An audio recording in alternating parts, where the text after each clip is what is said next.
आज इतने कम बच्चे कैसे आ रहे हैं? क्या हो गया? अच्छा, टेस्ट का इफेक्ट है क्या? और आपको पता है कि आज के क्लास से भी टेस्ट में सवाल है।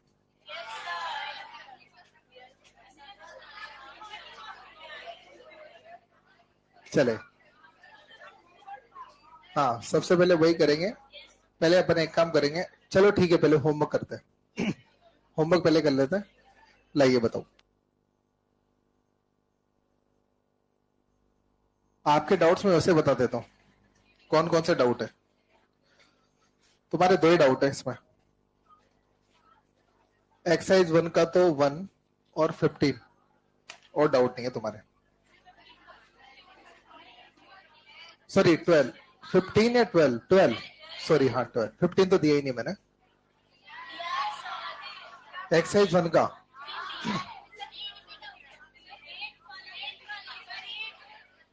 8 भी डाउट है। कोई बात नहीं, अपन तो जो फॉर्मेलिटी वो पूरी करना है पहले। बिगनर बॉक्स 1 निकालो पहले आप। बिगनर बॉक्स 15 कब दे दिया मैंने यार?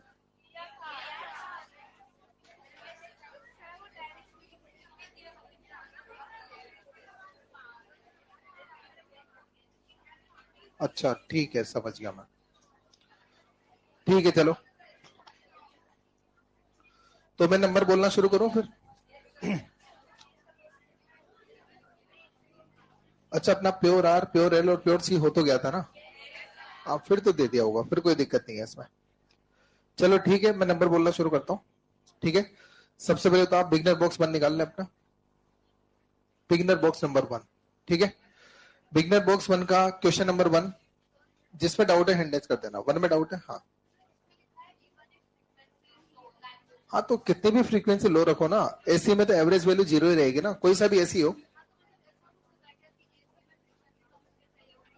नहीं नहीं, ऐसे किसी भी फ्रीक्वेंसी का उससे क्या फर्क पड़ेगा? ऐसे में तो पॉजिटिव नेगेटिव दोनों होंगे, तो एरिया तो 0 आना है ना हर बार। ठीक है, चलिए, तो क्वेश्चन नंबर 1 में कोई डाउट है? 1 के बाद 2, 2 में डाउट है, देखना बेटा कौन सा है 2। यार वो एक फॉर्मूला नहीं होता क्या? अच्छा, 0 टू आरएमएस वैल्यू मैंने बताया तो था ना। V बराबर V not sine omega T मान लो। और 0 से आरएमएस निकालने का टाइम मैंने एक सवाल लिया था ना, V बराबर 20 साइन 100 पाई टी। तो fine time when current reach from 0 to RMS, तो मैंने आरएमएस वैल्यू को क्या लिया था? V नॉट बाई रूट 2 लिया था, फिर टाइम निकाला था। अब जो टाइम आएगा वो आपका ओमेगा की टर्म में आएगा, है ना? आपको एफ दे रखा है तो ओमेगा को रख दो 2 पाई एफ, आ गया आंसर। Question number 3। 3 के बाद 4, 4 के बाद 5, सॉरी 4 तक ही है। 4 में डाउट है क्या? 4 में डाउट है। ये ग्राफ से आपको पीक वैल्यू मिल रही है बेटा। क्या मिल रही है? Peak value. और एवरेज वैल्यू पूछिए।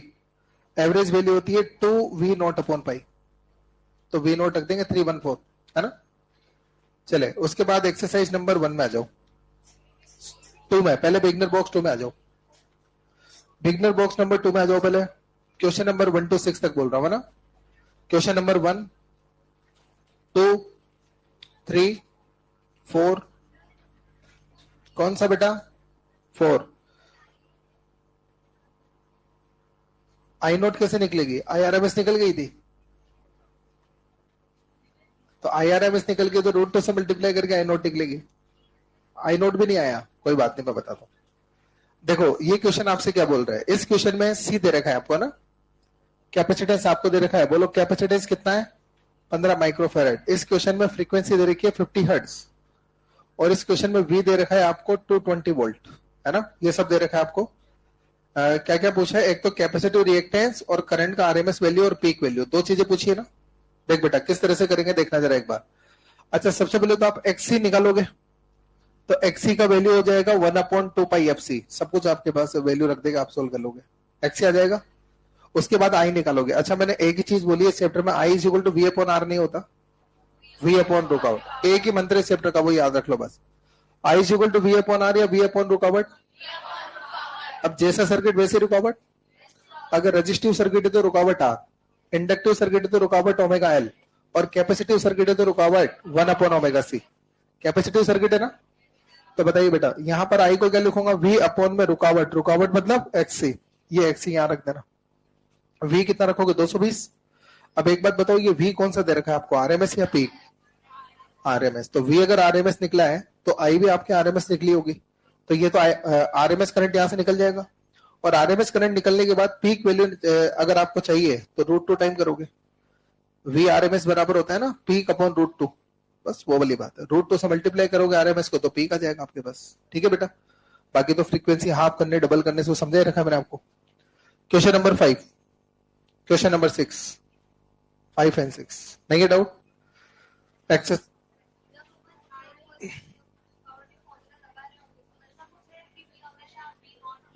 नहीं नहीं नहीं नहीं, I is equals to V upon में रुकावट होती है, या और भी प्रिसाइजली बोलो तो वी अपॉन में जेड होती है, खत्म बात। इस चैप्टर में एक ही फॉर्मूला याद रखो आप, I equal to V upon R बोलना है मत कभी इस चैप्टर में। I equal to V upon R बोलते मामला गड़बड़ हो जाएगा। I equal to V upon R DC में चलता है बस, एसी के अंदर I equal to V upon R नहीं होता, एसी के अंदर होता है I equal to V upon Z, Z मतलब रुकावट। अब देखिएगा, अगर आपका सर्किट रेजिस्टिव सर्किट है तो जेड इक्वल्स टू आर, आपका सर्किट अगर इंडक्टिव है तो एक्सएल, कैपेसिटिव है तो एक्ससी, आरएल है तो under root of R square plus XL square, RC है तो under root of R square plus X square, खत्म बात। जैसा सर्किट एक मिनट, जैसा सर्किट वैसे रुकावट। ठीक है, अब याद रखना ये आई कौन सा लेना, वी कौन सा लेना है, आपकी चॉइस से कौन सा ले रहे हो आप। अगर ये आरएमएस लोगे तो ये भी आरएमएस होना चाहिए, और ये पीक लोगे तो ये भी पीक होना चाहिए, समझ गए? हाँ नहीं, कोई कंपल्सरी नहीं है, जो आई लोगे वही वी होना चाहिए। अगर वी आरएमएस लिया है तो आई भी आरएमएस लोगे, और अगर वी पीक लिया है तो आई भी आप पीक लोगे। मतलब दोनों सेम होने चाहिए, तो दोनों आरएमएस हो या दोनों पीक हो। ऐसा मत कर देना एक का तो आरएमएस वैल्यू रख रहे हो और एक का पीक वैल्यू रख रहे हो, तो गड़बड़ हो जाएगा मामला। दोनों का या तो आरएमएस ही रखें या दोनों का पीक ही रखें। क्लियर है बात? कोई डाउट इसमें किसी को? चलो अब एक्सरसाइज नंबर 2 में आ जाओ बेटा, सॉरी 1 में हो गया है यार। एक्सरसाइज नंबर 1 में, इसमें क्वेश्चन नंबर 1 हाँ 1 में डाउट है, ठीक है। तो क्वेश्चन नंबर 1 को समझा रहा हूं मैं, एक बार बोर्ड पे देखना बेटा सब लोग। क्वेश्चन नंबर 1 आपसे बोलना चाह रहा है कि अच्छा ये क्वेश्चन टफ नहीं है, क्वेश्चन की लैंग्वेज थोड़ी सी घुमा फिरा कर दे रखी है ना, क्वेश्चन की लैंग्वेज को समझना जरूरी है इसके अंदर, तो क्वेश्चन टफ नहीं है। क्वेश्चन ये बोल रहा है आपसे कि what is the RMS value of AC current which pass through a resistor produce heat which is 3 times produce by a direct current of 2 ampere in the same register. Question ये बोलना चाह रहा है, जैसे मान लो ये कोई रजिस्टर आपके पास आ रहा है, ये कोई एक आर वैल्यू का रजिस्टर हो गया, और इसमें मैंने आई आरएमएस करंट पास करी बेटा। कितने करंट पास करी? इसमें मैंने कोई आरएमएस करंट पास करी, उस करंट की वैल्यू को मैं आई आरएमएस कंसिडर कर लेता हूं। तो बता बेटा इस सर्किट में हीट को लिख सकते हैं क्या? हीट को मैं H1 मान लेता हूं। कितने बच्चे सर्किट में हीट लिखा देंगे? सब आता है आपको हीट का फॉर्मूला, आई स्क्वायर आर टी, यही होता है ना। तो इस सर्किट में जो हीट का फॉर्मूला बनेगा, वो हीट का फॉर्मूला बनेगा I R M S square R T, ये हीट हो जाएगी। अब ये बोल रहा है कि इसी रेजिस्टेंस में 2 एम्पियर का डीसी करंट पास करेंगे, रजिस्टर वही है, करंट 2 एम्पियर पास करेंगे। तो बताइए अब इसमें हीट का फॉर्मूला लिखवा दोगे? कितने बच्चे इस सर्किट में हीट लिखवा देंगे, जल्दी बताओ आप। इस सर्किट में हीट क्या मैं H2 मान लू? बोलो हीट क्या हो जाएगी? 2 स्क्वायर आर टी, आई स्क्वायर आर टी, आई की जगह 2 आ गया। अब क्वेश्चन ये बोल रहा है आपसे कि जब आरएमएस करंट पास करी थी आपने, तब जो हीट प्रोड्यूस हो रही है वो डायरेक्ट करंट के पास करने से जो हीट प्रोड्यूस हुई है उसके 3 गुना है। आरएमएस करंट पास करने पर प्रोड्यूस होने वाली हीट डीसी करंट के पास करने पर प्रोड्यूस होने वाली हीट का कितना गुना? 3 गुना। ये क्वेश्चन बोलना चाह रहा है। तो क्या आप मुझे H1 H2 में रिलेशन बता सकते हैं? H2 इक्वल टू 3H1, ये नहीं है, फिर H1 इक्वल टू 3H2, क्या ये रिलेशन है? तो यहां पर जो रिलेशन है बेटा आपके पास वो है H1 इक्वल्स टू 3H2, तो रिलेशन आ गया H1 इक्वल टू 3H2, ये आ गया ना। चलो बेटा H1 की जगह क्या रखोगे आप? I R M S square R T, अच्छा 3, इस H2 की वैल्यू रखेंगे तो ये आ जाएगी 4 आर टी से तो आर टी, और आप जब रूट लोगे आई आर एम एस की वैल्यू निकालोगे तो ये आ जाएगी 2√3, और आप सब जानते हो कि √3 होता है 1.7, तो ये हो जाएगा 3.4, तो करंट आ गए 3.4 एम्पियर। क्या ये बात क्लियर है सभी को? कोई कंफ्यूजन है इसमें? चलो बेटा क्वेश्चन नंबर 2, 3, 4, 5,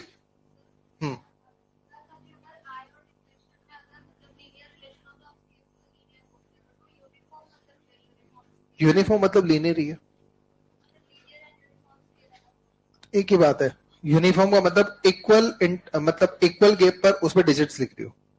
एक्चुअली में क्या है कि जो डीसी मीटर होता है उसमें 1 और 2 में जो गैप होता है वही 2 और 3 में गैप होता है।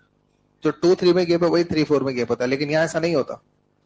यहाँ पर स्क्वायर वाला रिलेशन चलता है। 1 2 का गैप कम है, 2 3 का गैप ज्यादा है, 3 4 का गैप और भी ज्यादा है, क्योंकि स्क्वायर के हिसाब से स्केल चेंज होता है वहां पर। ठीक है ना? तो यूनिफॉर्म स्केल नहीं होता किसमें, एसी मीटर में। डीसी मीटर में यूनिफॉर्म स्केल होता है ना? Question number 6 7 8। अच्छा चलो एक बात बताओ, अपने बोलते हैं कि अपने घर में 220 वोल्ट आता है, बस ये बता दो ये 220 वोल्ट पीक वैल्यू है कि आरएमएस वैल्यू है? बहुत अच्छा, मतलब ये 220 आरएमएस वैल्यू है ना। आपको पॉजिटिव हाफ साइकिल का एवरेज चाहिए। अब पॉजिटिव हाफ साइकिल का एवरेज होता है 2v नॉट अपॉन पाई। बताओ, आपको बता रखा है मैंने, पॉजिटिव हाफ साइकिल का एवरेज क्या होता है? मुझे 2v नॉट अपॉन पाई निकालना है और मुझे वी आरएमएस पता है। बोलो वी आरएमएस कितना है? 220। तो यार तुम आरएमएस से पीक वैल्यू नहीं निकाल सकते क्या? कैसे निकालोगे आप? अरे आरएमएस से पीक नहीं निकाल सकते क्या? क्या करोगे आप? रूट 2 से मल्टीप्लाई करोगे ना भाई। V R M S equal होता है वी नोट अपॉन में √2। तो वी नोट इज इक्वल हो जाएगा √2 into V R M S. तो ये वी नोट यहां रख दो आप, √2 into V R M S, है ना? तो √2 into V R M S कितना है बेटा? 220। इतना सही करना है बस आपको, कर सकते हो ना? क्वेश्चन नंबर 9 10 11 12 12 बता रहा हूं। अच्छा 12 में क्या बोला जा रहा है पहले वो देखो। क्वेश्चन नंबर 12 में बोल रहा है आपसे, एक स्टेप अप ट्रांसफॉर्मर है, उसका टर्न रेशियो 5 है। तो याद करो जब ईएमआई अपन पढ़ रहे थे तब मैंने बताया था NS अपॉन NP इस टर्न रेशियो, और ये 5 है। क्वेश्चन बोल रहा है जो लिख दिया मैंने। अच्छा आगे ये बोल रहा है आपसे, यार ये वाला जो सवाल है ना, ये भी वही आरएमएस और पीक वाला चक्कर पड़ रहा है इसमें। आप लोग ये सिंपल रिलेशन ध्यान क्यों नहीं रख पा रहे? ये बताओ मुझे आप, इसमें क्या दिक्कत है? ये रिलेशन आरएमएस से पीक और पीक से आरएमएस निकाल के देगा आपको। ऐसे समझो, पीक अगर पता है, आरएमएस चाहिए तो √2 से डिवाइड करेंगे, और आरएमएस पता है और पीक चाहिए तो √2 से मल्टीप्लाई करेंगे। सिंपल सी बात याद रखो ना आप तो। अरे पीक से आरएमएस लाने के लिए √2 डिवाइड, आरएमएस से पीक लाने के लिए √2 मल्टीप्लाई, खत्म बात। अब देखो आप, तो एनएस अपॉन एनपी आपको कितना दे रखा है? 5। अब आगे ये बोल रखा है, अच्छा फ्रीक्वेंसी 50 हर्ट्ज है। आगे ये बोल रखा है इसने कि आरएमएस वैल्यू दे रखी है आपको प्राइमरी वोल्टेज की। प्राइमरी वोल्टेज की कौन सी वैल्यू? आरएमएस। तो वीपी दे रखा है बेटा 100 वोल्ट, प्राइमरी वोल्टेज का आरएमएस वैल्यू दे रखा है, और सेकेंडरी वाइंडिंग का रेजिस्टेंस आपको दे रखा है 500 ओम। आपको इसने पीक वैल्यू पूछा है सेकेंडरी वोल्टेज का। किसका वोल्टेज का? सेकेंडरी वोल्टेज का पीक वैल्यू पूछा है। तो एक काम करो ना यार, पहले तो आप आरएमएस निकाल के दे दो सेकेंडरी का, और आरएमएस निकाल दिया आपने तो फिर पीक के लिए क्या करोगे? √2 मल्टीप्लाई करोगे। चले तो पहले एक काम करो, सेकेंडरी का आरएमएस निकाल के लाते हैं ना। अब इसमें रिलेशन लिखाया था मैंने, याद करो, वीएस अपॉन वीपी बराबर एनएस अपॉन एनपी। बस उस पर ये बेस्ट है क्वेश्चन। तो बताओ वीएस निकाल लेंगे। अच्छा वीपी, वीएस वीपी कितना है बेटा? 100, और ये कितना है? 5। तो बोलो जो वीएस आ रहा है आपके पास, बोलो वो कितना आ रहा है? 500 वोल्ट। क्या ये आंसर है? नहीं है, ये आंसर नहीं है। ये तो आरएमएस वैल्यू निकली अभी तक वोल्टेज की, पीक वैल्यू पूछी उसने। क्या करोगे आप? √2 मल्टीप्लाई करोगे। आरएमएस निकाल के दिया है मैंने, पीक वैल्यू उसने पूछी है, तो √2 मल्टीप्लाई करोगे तो आंसर इज 500√2। क्या क्लियर है बात? चलिए क्वेश्चन नंबर 12 के बाद एक बार वो नंबर ही दे दो मेरे को, जो नंबर लिखा है मैंने दे दो एक बार, नंबर जो लिखे हुए ना वो दे दो बेटा एक बार इसको। क्वेश्चन नंबर 15, क्वेश्चन नंबर 15, 24,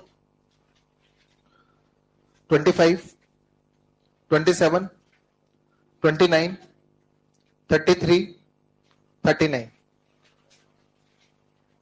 कोई डाउट इसमें किसी को? नहीं है? चलो बेटा एक्सरसाइज नंबर 2 में आ जाओ। एक्सरसाइज नंबर 2 में क्वेश्चन नंबर 3, क्वेश्चन नंबर 3 6, 8, 14, 17 और 18। 18 अच्छा देख बेटा, ये क्या बोल रहा है, एक इंडक्टर है 2 मिली हेनरी का, इंडक्टर दे रखा है कितना मिली हेनरी, 2 मिली हेनरी, तो L बराबर 2 मिली हेनरी आपको दे रखा है। अच्छा वोल्टेज आपको दे रखा है 220, फ्रीक्वेंसी आपको दे रखी है 50 हर्ट्ज, ठीक है। बोला कि इंडक्टिव रिएक्टेंस X1 है, तो बता बेटा इंडक्टिव रिएक्टेंस का फॉर्मूला क्या होगा, बताओ आप। नहीं, 2 पाई FL, इंडक्टिव रिएक्टेंस 2 पाई FL, ओमेगा L मतलब 2 पाई FL ना, ये रहा 2 पाई FL, सब आपके पास है, ये L रहा, ये F रहा, वैल्यू रख के निकाल लो, इंडक्टिव रिएक्टेंस आ गया। अच्छा अब क्या बोल रहे हैं, अब डीसी लगा दिया आपने। अच्छा डीसी में तो फ्रीक्वेंसी 0 होती है ना, तो डीसी में जब फ्रीक्वेंसी 0 होती है तो डीसी के केस में ये वैल्यू कितनी आ जाएगी, 0। तो जब डीसी लगाओगे तो इंडक्टिव रिएक्टेंस 0, और एसी लगाओगे तो आप इस फॉर्मूला में वैल्यू रख के निकाल लो इंडक्टिव रिएक्टेंस को। क्लियर है बात।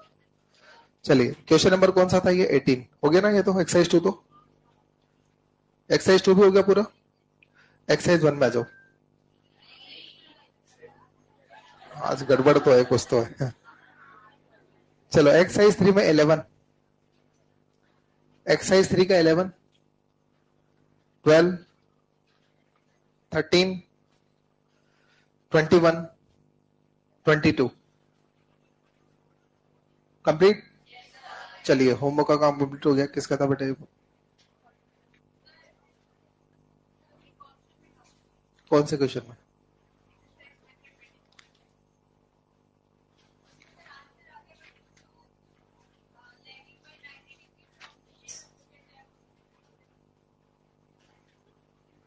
कौन सा सर्किट है, इंडक्टिव सर्किट। इंडक्टिव सर्किट में क्या होता है,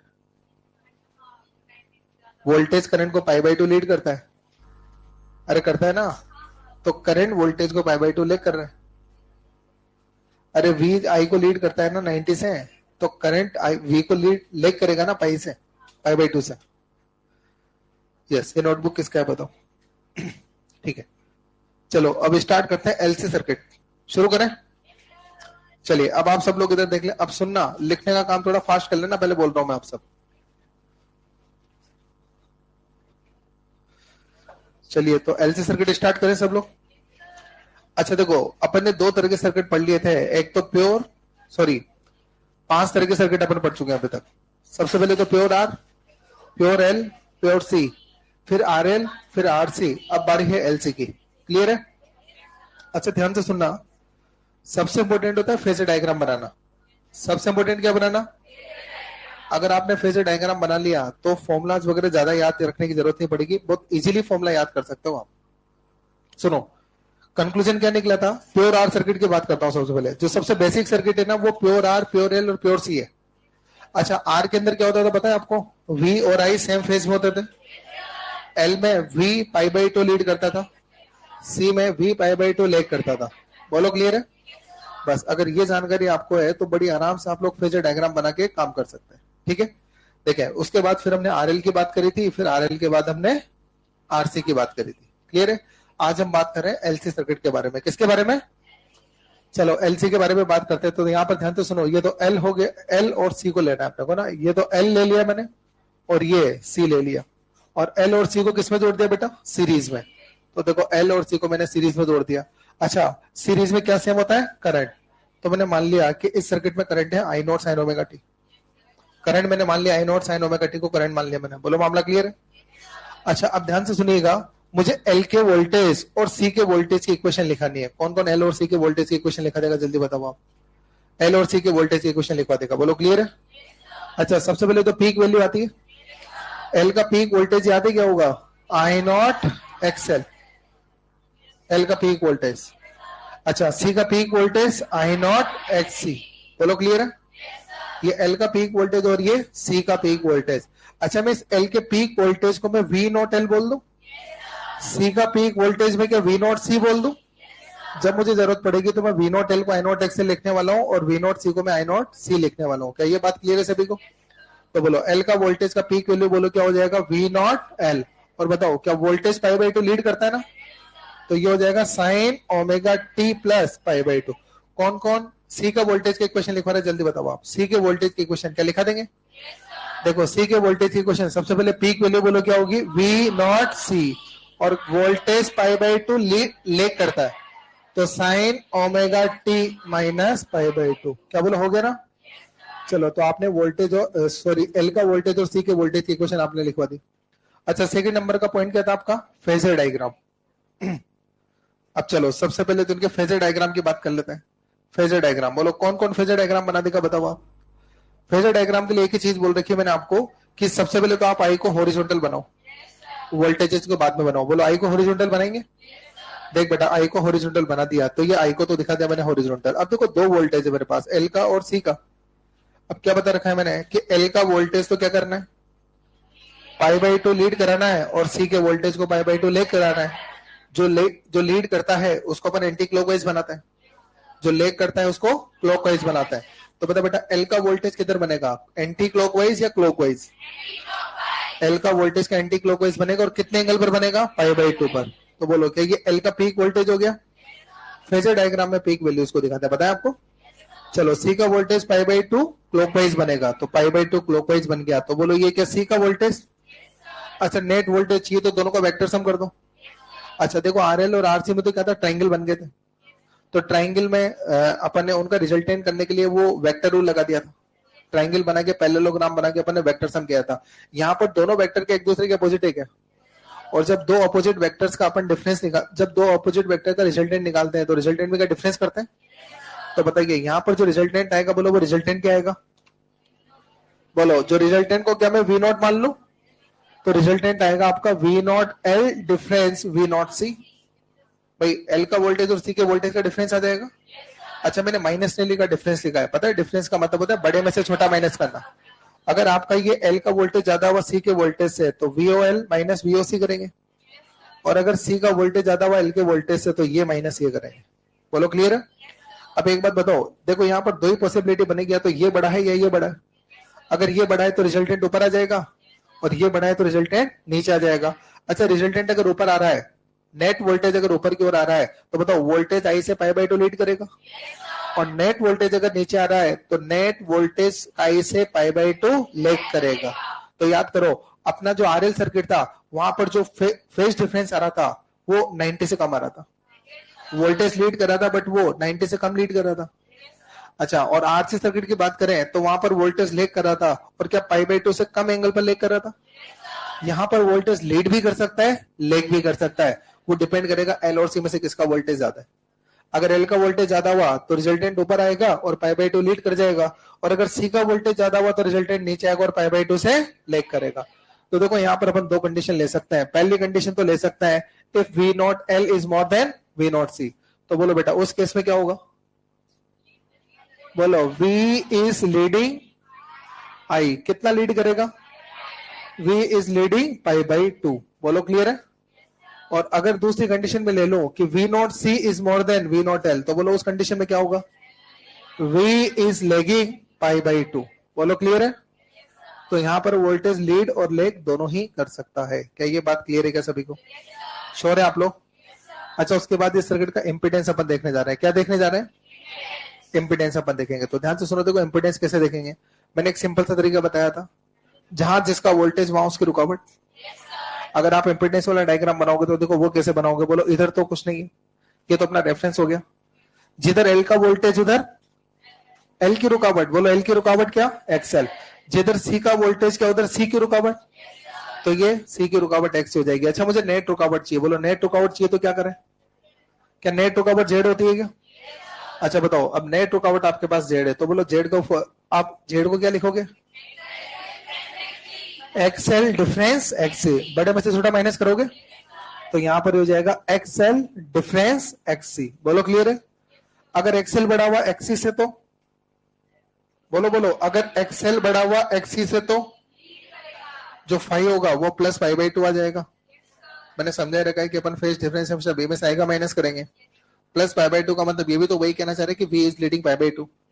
और अगर मान लीजिए कि XC अगर बड़ा हुआ एक्सएल से, तो XC बड़ा हुआ अगर एक्सएल से, तो बोलो फाई बराबर कितना, माइनस पाई बाई टू आ जाएगा। क्या ये बात क्लियर है क्या, श्योर है आप लोग। इसमें कोई दिक्कत है किसी को, नहीं है, श्योर। चले बेटा, उसके बाद बोलो अगला पॉइंट अपना क्या था? उसके बाद बोलो अगला पॉइंट क्या था? Phase difference. तो फेज डिफरेंस तो निकाल ही दिया ना आपने, ये फेज डिफरेंस तो चल रहा है अपना। हाँ, पावर फैक्टर है। अच्छा बताओ, पावर फैक्टर बोलो क्या होगा? बोलो पावर फैक्टर cos फाई। अच्छा cos फाई जो है, क्या cos फाई बाई 2 होगा? तो पावर फैक्टर हो जाएगा 0। पावर फैक्टर क्या हो जाएगा? तो पावर फैक्टर यहाँ पर 0 हो गया, क्योंकि देखो या तो फाई की वैल्यू पाई बाई 2 होगी या माइनस पाई बाई 2 होगी, और तो कोई तीसरा ऑप्शन नहीं है। और आपको पता है कि cos पाई बाई 2 भी 0 और cos माइनस पाई बाई 2 भी 0, तो मतलब इसका पावर फैक्टर कितना है सर्किट का? 0 पावर फैक्टर है। क्लियर है? अच्छा, उसके बाद आपने क्या करा था बताए? हाँ, ग्राफ बनाने के लिए पहले लो फ्रीक्वेंसी पर फिर हाई फ्रीक्वेंसी पर बात करी थी। बात करी थी? लो फ्रीक्वेंसी हाई फ्रीक्वेंसी याद है? चलिए, एट वेरी लो फ्रीक्वेंसी, सबसे पहले तो एट वेरी लो फ्रीक्वेंसी की बात करते हैं। At very low frequency. अच्छा, लो वेरी लो फ्रीक्वेंसी का मतलब एफ नियरली 0। अच्छा, एफ नियरली 0 होगा ना? अब आप अपने दिमाग में रखो, जो एक्सएल होता है ना वो प्रोपोर्शनल टू एफ होता है और एक्ससी प्रोपोर्शनल टू 1/f होता है। क्या बता रखा है? अच्छा, जब ये एफ नियरली 0 होगा तो एक्सएल भी नियरली 0 होगा। तो बता बेटा, उस केस में ये जो एक्सएल होगा वेरी लो या वेरी हाई? बोलो, क्या ये वेरी लो होगा? अच्छा, जब एफ नियरली 0 होगा तो एक्सी वेरी हाई। क्या बोलो, ये वेरी हाई होगा ना? तो ये एक्सी हो जाएगा वेरी हाई। बोलो, मामला क्लियर है? अब अपने को जो जेड निकालना है, तो जेड निकालने के लिए बोलो क्या करना है बेटा अपने को? तो जेड निकालने के लिए क्या करना है? अरे एक्सएल और एक्सी का डिफरेंस करना है ना? तो जेड निकालने के लिए अपने को एक्सएल और एक्सी का क्या करना है? डिफरेंस। तो बताइए, एक्सएल तो बहुत छोटा है और एक्सी बहुत बड़ा है, और एक्सी ऑलमोस्ट इनफाइनाइट, ये ऑलमोस्ट 0 है तो ये ऑलमोस्ट इनफाइनाइट है। बोलो भाई, ये ऑलमोस्ट 0 है ना एफ, तो एफ अगर ऑलमोस्ट 0 है तो ये एक्सी ऑलमोस्ट कितना है? इनफाइनाइट। तो ये तो बहुत बड़ा और ये बहुत छोटा, तो बताओ क्या बहुत छोटे को इग्नोर मार दे? तो बोलो, Z is nearly equals to XC, और ये किसको टेंस कर रहा है? इनफाइनाइट। तो मैं बोलूंगा कि limiting value of Z is infinite. इसको टेक्निकली बोलते हैं, मतलब ये ऑलमोस्ट इनफाइनाइट है तो इसको बोलते हैं कि limiting value of Z is infinite. Mathematically क्या बोलते हैं? Limiting value of Z is infinite. याद करो, जब अपन आरएल पढ़ रहे थे, एक बार वो आरएल वाला डायग्राम निकालना जहां पर आरएल के रिजल्ट लिखे थे आपने। अच्छा, आरएल में लो फ्रीक्वेंसी पर जेड ऑलमोस्ट आर के बराबर था। देखो रिजल्ट लिख रहा होगा, लो फ्रीक्वेंसी पर जेड ऑलमोस्ट कितना था? आर। तो अपन बोलेंगे कि at very low frequency limiting value of Z is R. अच्छा, हाई फ्रीक्वेंसी पर Z almost equal to XL, तो at very high frequency Z is limiting value of Z is XL. XL को omega लिख सकते हैं। ये भी question मिलेगा आपको अपने बुक में, ये जेई मेन के अंदर आया हुआ सवाल है पहले कभी। मतलब उसने जो वैल्यू मैंने भी आपको मैथमेटिकल लिखा है ना, जो बात मैथमेटिकल मैंने अभी यहाँ पर लिखा है, उसने यही बात है ना लैंग्वेज के फॉर्म में पूछ ली थी। बात वही है, बस उसको स्टेटमेंट में पूछ लिया उसने, उस बात को लैंग्वेज के फॉर्म में पूछ लिया। क्लियर है बात? अच्छा, लो फ्रीक्वेंसी पर जेड ऑलमोस्ट कितना है? आर, मतलब जेड की लिमिटिंग वैल्यू आर है लो फ्रीक्वेंसी पर। अच्छा, हाई फ्रीक्वेंसी पर जेड ऑलमोस्ट कितना है? एक्सएल। हाई फ्रीक्वेंसी पर जेड की लिमिटिंग वैल्यू कितनी है? एक्सएल। क्या बात क्लियर है? तो उसी तरह से बोल सकते हैं कि अगर एलसी सर्किट है तो एलसी सर्किट में जेड की लिमिटिंग वैल्यू एक्ससी है, लो फ्रीक्वेंसी पर जेड की लिमिटिंग वैल्यू कितनी है? एक्ससी। बोलो क्लियर है? अच्छा, उसके बाद और भी देखो। अच्छा, वेरी हाई फ्रीक्वेंसी की बात करते हैं, ये तो वेरी लो फ्रीक्वेंसी की बात होगी। At very high frequency, very high frequency. अच्छा, वेरी हाई फ्रीक्वेंसी का मतलब क्या हुआ?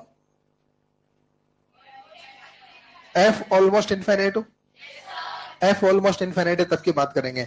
तो बताइए, एक्सएल प्रोपोर्शनल टू एफ और एक्ससी प्रोपोर्शनल टू 1/f। बोलो, ये रिलेशन है? अच्छा, अगर एफ ऑलमोस्ट इनफाइनाइट है तो बोलो एक्सएल वेरी हाई या वेरी लो? ये एक्सएल जो होगा वो वेरी हाई होगा, तो उस कंडीशन में एक्सएल होगा वेरी हाई। अच्छा, जब ये ऑलमोस्ट इनफाइनाइट होगा तो ये बहुत लो जाएगा ना, तो ये वेरी लो या वेरी हाई? ये वेरी लो। अच्छा, अपने को जेड निकालना है, बोलो ये वेरी हाई और ये वेरी लो, किसको इग्नोर मारे? क्या एक्सी को इग्नोर मारे? तो जेड की लिमिटिंग वैल्यू कितनी? बोलो, जेड की लिमिटिंग वैल्यू एक्सएल, और एक्सएल भी क्या ऑलमोस्ट इनफाइनाइट है? तो यहां पर ये जेड की वैल्यू ऑलमोस्ट कितनी है? इनफाइनाइट। कितने बच्चों को बात समझ में आ रही है? श्योर है आप लोग? चलिए बेटा, और भी देखो। अब अपनों को क्या करना है? जेड और एफ में ग्राफ बनाना है। किस में ग्राफ बनेगा? जेड और एफ में ग्राफ बनेगा। तो देखो, जेड और एफ में ग्राफ कैसे बनेगा? Z versus F graph. देखो आप ध्यान से सुनना, ये ग्राफ किस तरह से बनेगा, ध्यान से सुनना समझना। ये Z और ये F। अब इधर देखो आप, जब जीरो फ्रीक्वेंसी है तब Z नियरली इन्फिनिट है, और जब इन्फिनिट फ्रीक्वेंसी है तो भी Z नियरली इन्फिनिट। अरे बोलो, जीरो फ्रीक्वेंसी पर भी Z कितना, इन्फिनिट, इन्फिनिट फ्रीक्वेंसी पर भी Z कितना, इन्फिनिट। अब बीच का मेरे को भी पता नहीं है तो थोड़ा आइडिया लेते हैं। अब इधर देखो, अच्छा आपके पास में दो वैल्यूज है, एक तो एक्सएल की और एक एक्सी की। कितने वैल्यूज है, दो वैल्यूज एक्सएल की और एक्सी की। अच्छा बताइए, जब जीरो फ्रीक्वेंसी की अपन बात कर रहे हैं तो ऐसे समझो कि जैसे ये तो आपका एक्सएल है और ये आपका एक्सी। देखो जीरो फ्रीक्वेंसी पर देखो ना आप, लो फ्रीक्वेंसी पर देखो, एक्सएल बहुत छोटा है तो नीचे दिखा दिया, एक्सएल बहुत छोटा है तो क्या दिखा दिया, नीचे। एक्सी बहुत बड़ा है, ऊपर। बोलो क्लियर है। अच्छा बोलो, एफ इक्वल टू इन्फिनिट पर क्या हो रहा है, एफ इक्वल टू इन्फिनिट पर आपका एक्सएल बहुत बड़ा हो गया है। क्या एक्सएल बहुत बड़ा हो गया है और ये एक्सी बहुत छोटा हो गया। तो अब ध्यान से सुनना मेरी बात को, जो मैं आपको समझाना चाह रहा हूं।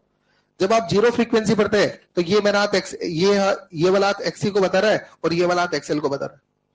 ये हाथ किसको बता रहा है, और ये हाथ, ये जीरो फ्रीक्वेंसी का सीन है। फ्रीक्वेंसी बढ़ती जा रही है, बढ़ती जा रही है, बढ़ती जा रही है। फ्रीक्वेंसी जब इन्फिनिट हो जाएगी तो सीन ही हो जाएगा। अरे क्या एक्सएल हाई और एक्सएल हो जाएगा। तो बताइए जीरो से इन्फिनिट के बीच में क्या ऐसा भी तो आएगा जब दोनों फ्रीक्वेंसीज, जब एक्सएल और एक्सी बराबर होंगे, और जब एक्सएल और एक्सी बराबर होंगे तो उस कंडीशन पे आपका जेड जीरो हो जाएगा। इसका मतलब बीच में कोई एक फ्रीक्वेंसी ऐसी भी है जहां पर जेड कितना है, जीरो। तो कुछ कुछ ग्राफ का आइडिया लग गया मुझे। कितने बच्चों को ग्राफ का आइडिया लग गया। जब फ्रीक्वेंसी जीरो है तो जेड इन्फिनिट है, यस और नो। फ्रीक्वेंसी जब इन्फिनिट है तो भी जेड कितना है, इन्फिनिट। और बीच में एक फ्रीक्वेंसी ऐसी भी है जहां पर आपका एक्सएल और एक्सी दोनों बराबर है, और जिस फ्रीक्वेंसी पर एक्सएल और एक्सी बराबर होते हैं उस फ्रीक्वेंसी पर जेड जीरो हो जाता है। बोलो क्लियर है। और वो फ्रीक्वेंसी कहलाती है रेजोनेंस फ्रीक्वेंसी, या उसको बोलते हैं फ्रीक्वेंसी ऑफ ऑसिलेशन।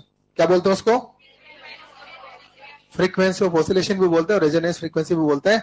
तो रेजोनेंस फ्रीक्वेंसी का मतलब कौन सी फ्रीक्वेंसी, जिस फ्रीक्वेंसी पर एक्सएल और एक्सी बराबर हो जाए। वो फ्रीक्वेंसी जिस फ्रीक्वेंसी पर एक्सएल और एक्सी बराबर हो जाए तो उस फ्रीक्वेंसी को बोलेंगे रेजोनेंस फ्रीक्वेंसी। क्या ये बात समझ में आ रही है। और उस केस में बताइए, इस सर्किट में बोलो जेड कितना हो रहा है, जीरो। तो देखो, तो आप इस ग्राफ को इस तरह से बनाएंगे, तो मान लेते कि ये वाली फ्रीक्वेंसी है एफ, और इसको मैं F equal to F R से दिखा रहा हूं। किसे दिखा रहा हूं, अच्छा बोलो, इस F equal to F R पर बोलो क्या हो रहा है। अरे एक्सएल और एक्सी बराबर हो रहा है।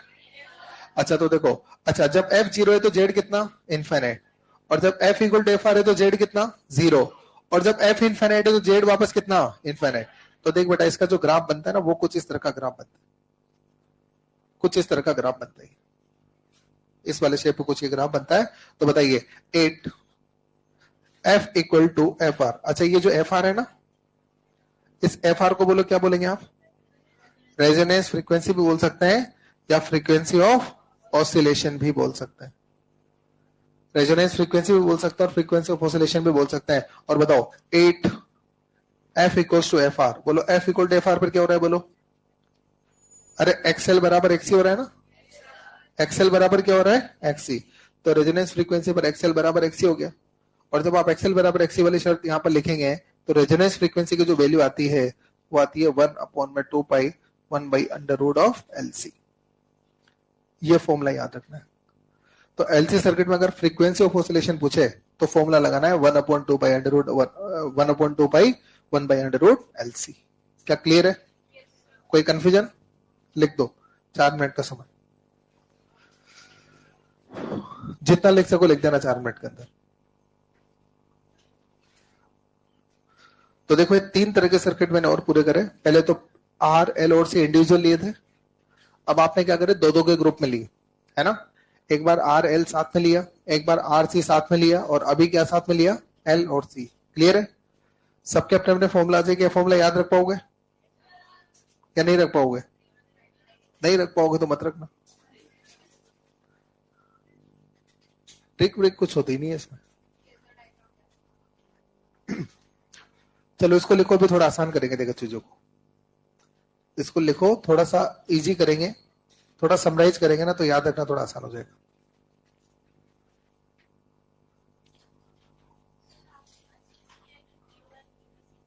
नहीं, अज्यूम नहीं करा, दो कंडीशन बन सकती है, दोनों कंडीशन लिए। तो डिफरेंस का मतलब मैंने कब बोला कि वीओएल बड़ा है? मैं जब डिफरेंस लिखता हूं ना, तो जो बड़ा है उसमें छोटा माइनस होता है हमेशा। अगर वीओएल बड़ा होगा तो वीओएल माइनस वीओसी, और वीओसी बड़ा होगा तो वीओसी माइनस वीओएल।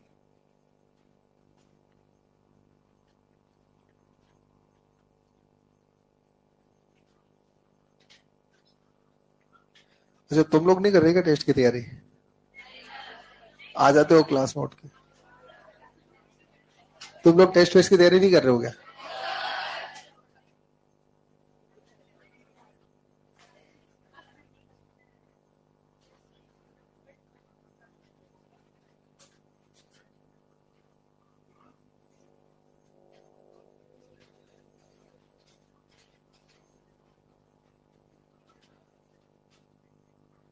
ये बोलना मत कि लिखा नहीं मैंने। अभी तुमने लिखना शुरू नहीं किया ना? ये कब लिख लिया? मेरे से पहले लिख लिया था क्या?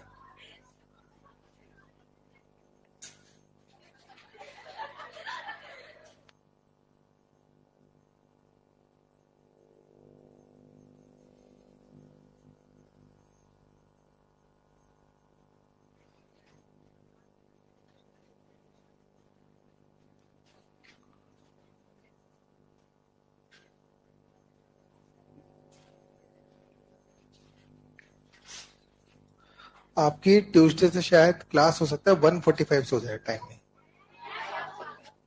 तो अच्छा है ना, शाम को जल्दी छूट जाएंगे आप लोग। 7:30 जगह 7:15 पे छूट जाएंगे। देखो ये आप और मैं मिलकर तय नहीं करते क्लास कितने बजे शुरू करनी है। पहली बात तो सुन ले।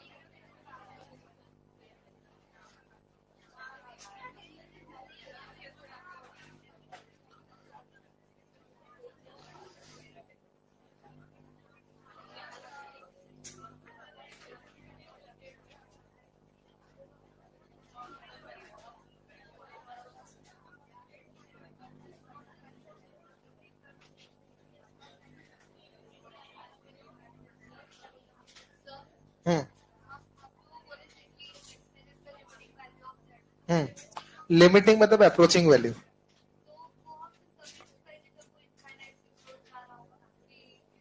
हाँ बिल्कुल, जीरो और इन्फिनिट के आसपास ही करेंगे ना वो बात तो।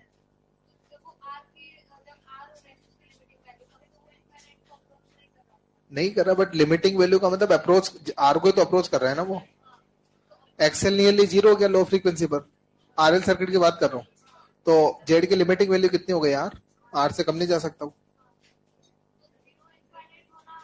फ्रीक्वेंसी जीरो इन्फिनिट है, तब वो अप्रोच कर रहा है आर को, लिमिटिंग वैल्यू आर हो जाएगी।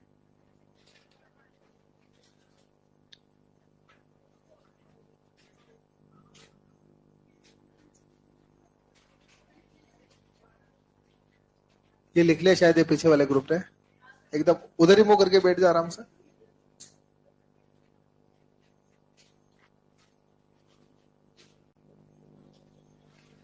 चलिए अब करने अपने को पूरी क्लास में क्वेश्चन बस।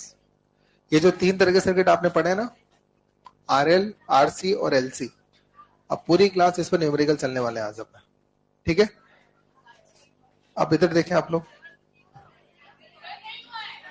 ये भी नहीं हुआ है। हाँ कुछ कहना चाह रहे हैं? क्या कह रही है? तो कल कहाँ चली गई थी बता पहले तो। कल का मतलब पिछली क्लास में। अच्छा पापा आए तो पापा ने मना करा कि आज क्लास मत जा।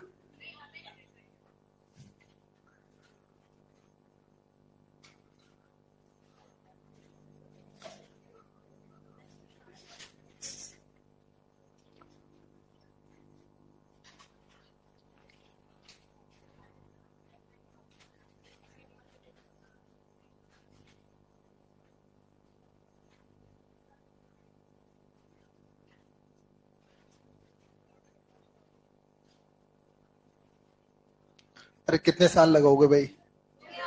हो गया ना। अब इधर देखो आप लोग, इधर देख ले आप सब।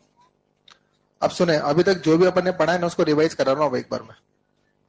मतलब इनको याद कैसे रखना है, इधर देख लो आप एक बार पहले। पहले तो बिल्कुल जो आपने सीखा है ना उसको भूल जाओ एक बार के लिए। तो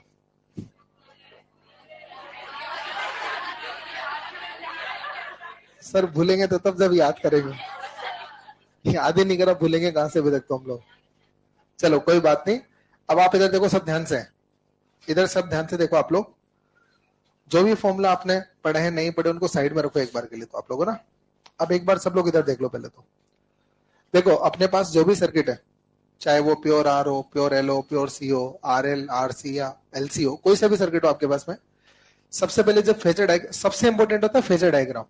टोटल 5 चीजें होती है जो याद रखनी है आपको, सारे फॉर्मूला अपने आप याद हो जाएंगे, ठीक है ना। ये जितनी भी बातें लिखा है सब साइड में, आपको 5 चीजें अगर याद रख लोगे तो ऐसे के अंदर किसी फॉर्मूला में नहीं अटकोगे आप लोग, ठीक है। सबसे पहले तो आप फेजर डायग्राम बनाओ, फेजर डायग्राम सबसे इंपॉर्टेंट होता है। फेजर डायग्राम बनाने में आप हमेशा आई को हॉरिजॉन्टल दिखाना है, बस आई को क्या दिखाना है, हॉरिजॉन्टल। अब अपने पास 3 एलिमेंट है, एल है, आर है और सी है, 3 ही एलिमेंट है ना।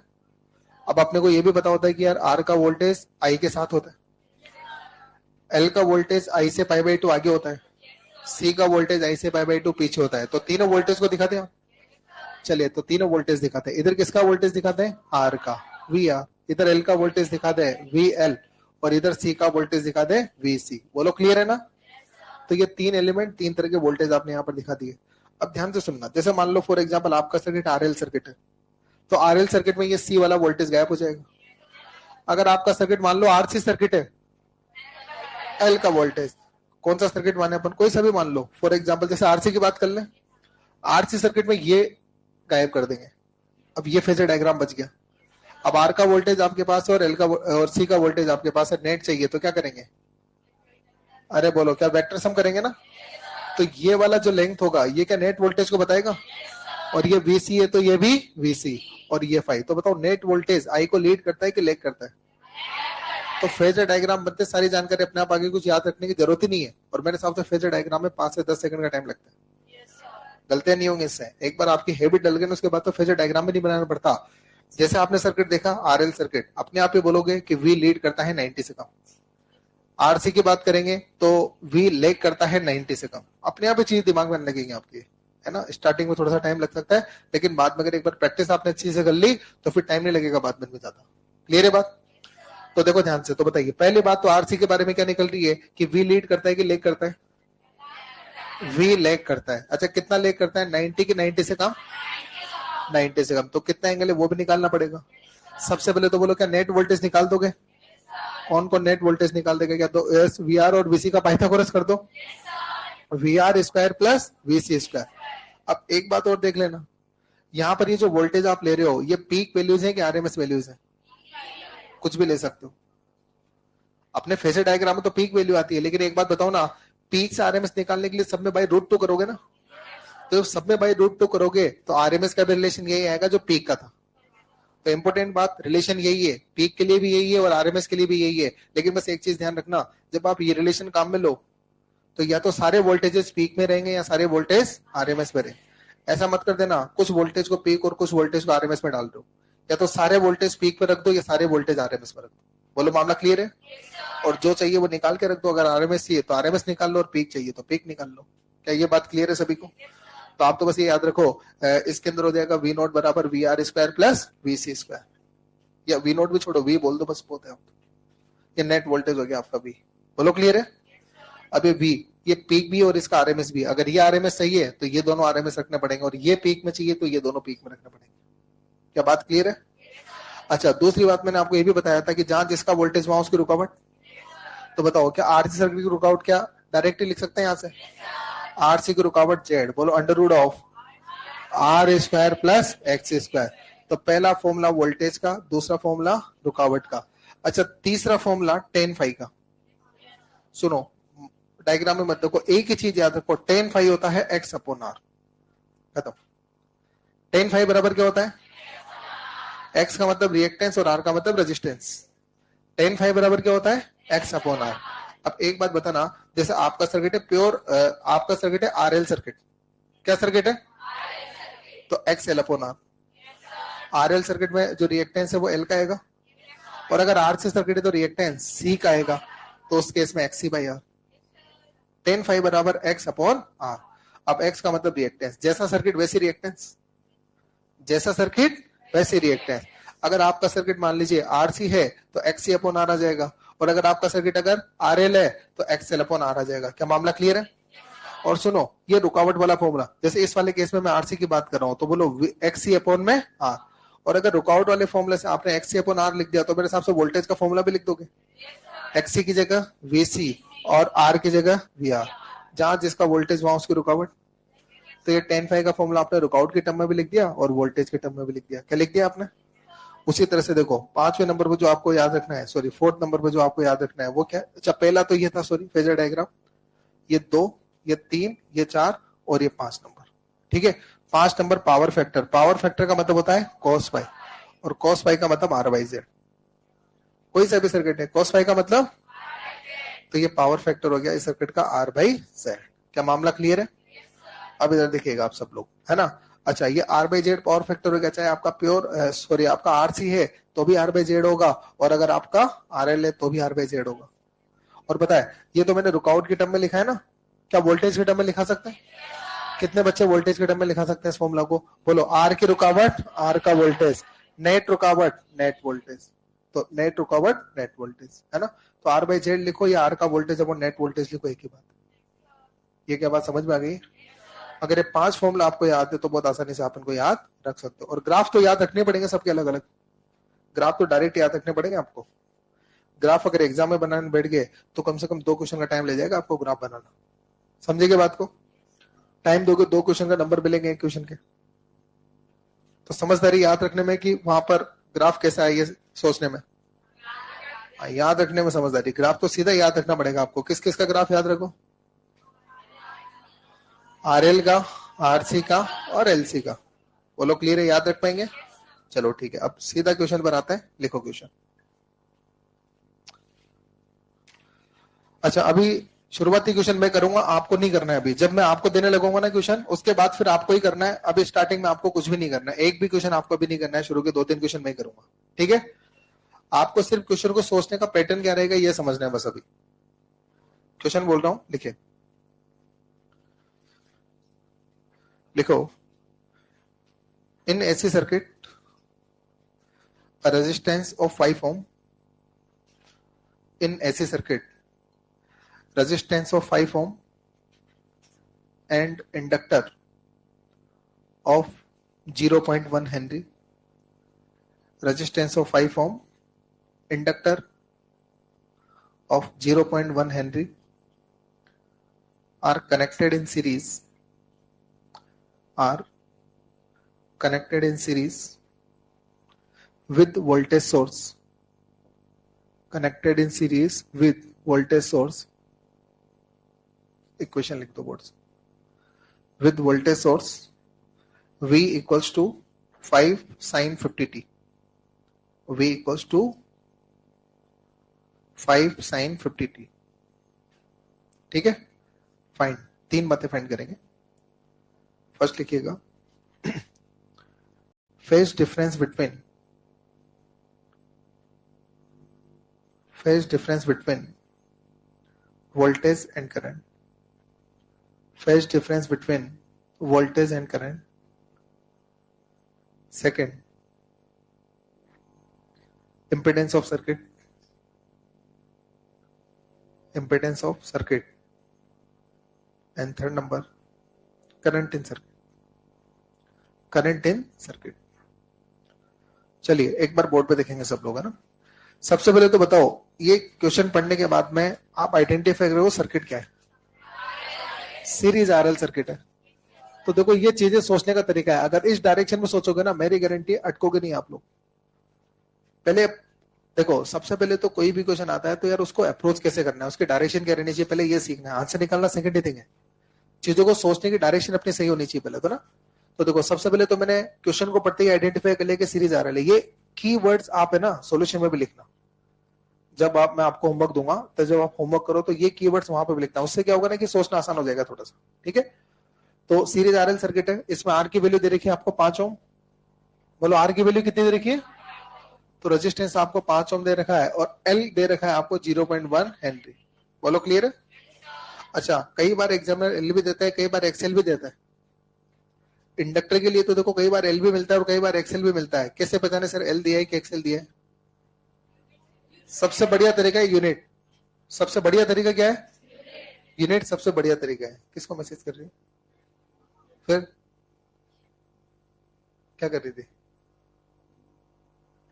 तो इधर देखो आप लोग, तो आर जो है वो 5 ओम है।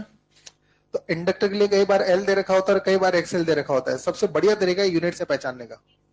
अगर हेनरी में है तो वो एल है, ओम में है तो वो एक्सेल है। यस, यहाँ पे हेनरी में तो क्या हुआ ये एल। तो अब वी की इक्वेशन आपको दे रखी है 5 sin 50t। बोलो क्लियर है? अच्छा बोलो, सबसे पहले तो आपको क्या चाहिए? Phase difference. क्या 5 चाहिए ना? अब देखो, जो भी फॉर्मूला मैंने आपको लिखा है वो सारे फॉर्मूला याद होने चाहिए। सबसे पहली चीज तो ये। मैं एक बात और बोल देता हूँ, मैं जब आपको उसका होमवर्क दूंगा तो आप होमवर्क करने तभी बैठना जब आप खुद कॉन्फिडेंट हो जाओ कि सारे फॉर्मूला याद है। जब तक आपको कॉन्फिडेंट नहीं आ रहा कि फॉर्मूला याद नहीं है, होमवर्क मत करना। और फॉर्मूला याद नहीं हो तो होमवर्क ही मत करना। लेकिन होमवर्क करने तभी बैठना जब आपको सारे फॉर्मूला याद हो। बिना फॉर्मूले याद कर अगर होमवर्क करने बैठोगे तो नहीं बनेगा। मैं अभी अभी बोल देता हूँ आपसे बात। होमवर्क करने तभी बैठना जब सारे फॉर्मूला आप याद करके बैठो। क्योंकि देखो इसके अंदर सबसे इंपोर्टेंट पता है क्या है? फॉर्मूले तो याद होने चाहिए, साथ में इन फॉर्मूले को अप्लाई भी करना पड़ता है। इधर का फॉर्मूला इधर रख के, मतलब वैल्यूज इधर से यहाँ रिप्लेस करके, ये भी करना पड़ता है इसके अंदर। तो अगर फॉर्मूला याद है तो दिमाग काम करेगा, फॉर्मूला नहीं याद है तो दिमाग काम नहीं करेगा। ये फैक्ट बता रहा हूं मैं आपसे भी। बाद में अगर क्वेश्चन नहीं बने आपसे तो सबसे पहले आप खुद से ये पूछना ना कि फॉर्मूला याद थे क्या मेरे को। नहीं याद और नहीं बन रहे तो नेचुरल सी बात नहीं बनेंगे। याद है फिर भी नहीं बन रहे तो फिर दिक्कत वाली बात है। ठीक है, चलो फॉर्मूला याद होने चाहिए सभी। अभी तो मैं बता रहा हूं आपको ना। चले, सबसे पहले तो फाई निकालना है। क्या फाई निकालने का आइडिया है किसी के पास? ऐसा फॉर्मूला याद है किसी को जिसके पास, मतलब ऐसा कोई फॉर्मूला याद है आपको जिसमें ये जो डेटा है, मतलब फाई का ऐसा कोई फॉर्मूला याद है जिसमें ये डेटा काम आ रहा हो? कितने बच्चों को ऐसा फॉर्मूला याद आ रहा है बताओ? 10 फाई का याद आ रहा है मेरे को। क्या 10 फाई बराबर एक्सएल अपॉन आर? क्या बोलो, 10 फाई बराबर एक्सएल अपॉन आर? तो अब एक्सएल और आर की तैयारी करो। आर तो दे रखा है कि एक्सएल निकाल सकते हैं। अब देखो, एक्सएल निकालने का बोलो फॉर्मूला क्या होता है? Omega L. क्या ओमेगा दिख रहा है सीधा? हाँ, मैंने बोल रखा है कि ये जो इक्वेशन दे रखी होती है ना, बहुत सारी इन्फॉर्मेशन इस इक्वेशन के अंदर रहती है।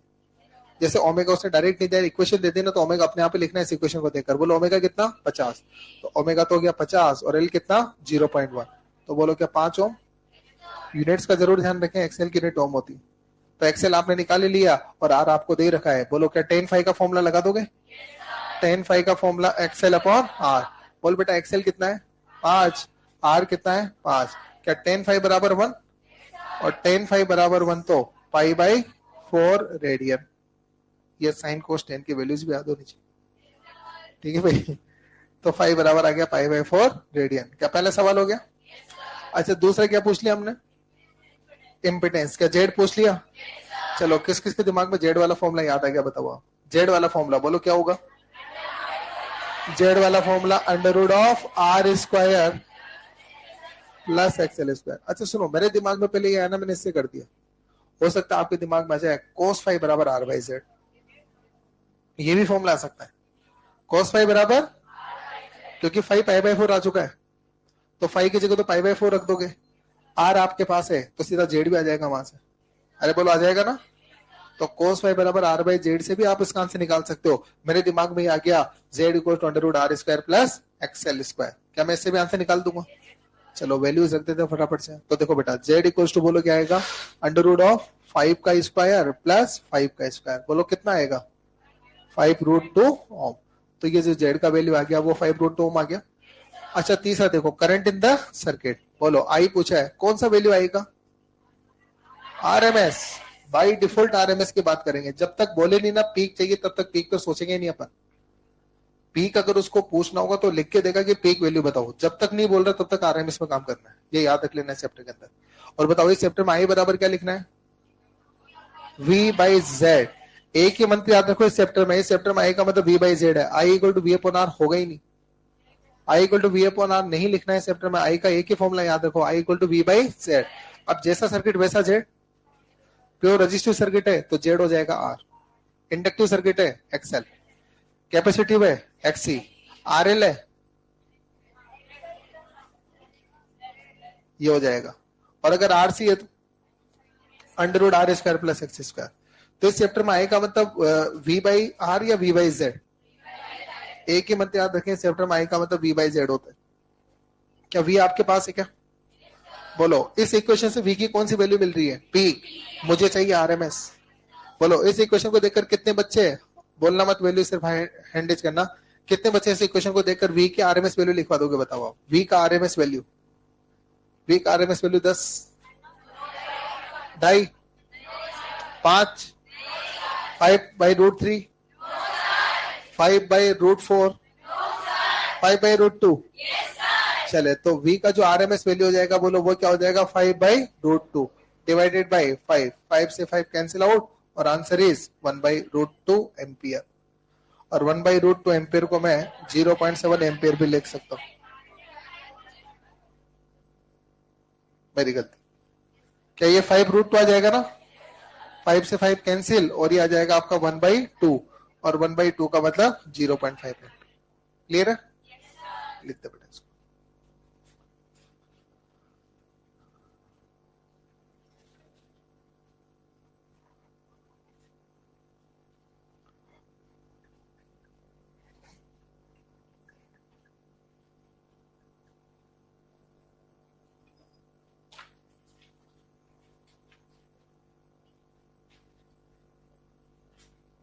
पेज को फाड़ रही है।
अगला क्वेश्चन लिखे। A resistor and inductor, a resistor and inductor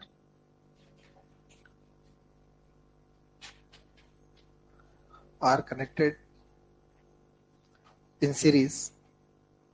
A resistor and inductor are connected in series with 10 volt, 50 hertz, with 10 volt, 50 hertz AC source, 10 volt, 50 hertz AC source. Then current in the circuit is 2 ampere. Current in the circuit is 2 ampere. Current in the circuit is 2 ampere. If voltage leads the current, if voltage leads the current by pi/4 radian, voltage leads the current by pi/4 radian, then calculate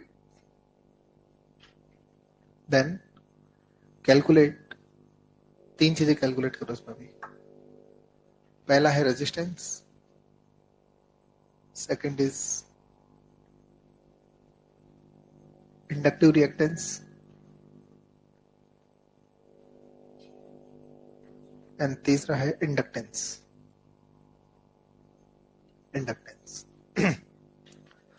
चले, अब एक बार board पे देखो। सबसे पहले तो बताओ, question को पढ़ के सर्किट आइडेंटिफाई करो कौन सा है। क्या बोलो? सीरीज आरएल है ना? ऐसे लिख लिया करो ताकि थोड़ा सा सोचना अपने लिए आसान हो जाए। आपका सर्किट है सीरीज आरएल सर्किट, पहली बात तो ये हो गई। अच्छा दे क्या क्या रखा है बेटा इसमें? वोल्टेज। बोलो वोल्टेज का 10 वोल्ट दे रखा है, फ्रीक्वेंसी 50 हर्ट्ज, और करंट 2 एम्पियर, और 5 पाई/4, ये सब दे रखा है आप लोग। जो दे रखा है पहले वो लिख दिया करो। देखो सब ये चीजें सोचने का तरीका है, अगर आप ऐसे काम करोगे ना तो ये मान के चलो कि ज्यादा से ज्यादा क्वेश्चन आप इजीली सोल्व कर सकोगे। क्योंकि जब तक अपने को ये क्लियर नहीं रहेगा कि यार ये डेटा अपने पास है, तब तक आपको फॉर्मूला डिसाइड करने में मुश्किल आ सकती है, यार फॉर्मूला क्या सही लगेगा। एक्चुअली वो सारा खेल फॉर्मूला का है, तो सही फॉर्मूला लगाने का खेल है। पहली बात तो फॉर्मूला याद हो, और दूसरी बात है कि सही फॉर्मूला लगाना है।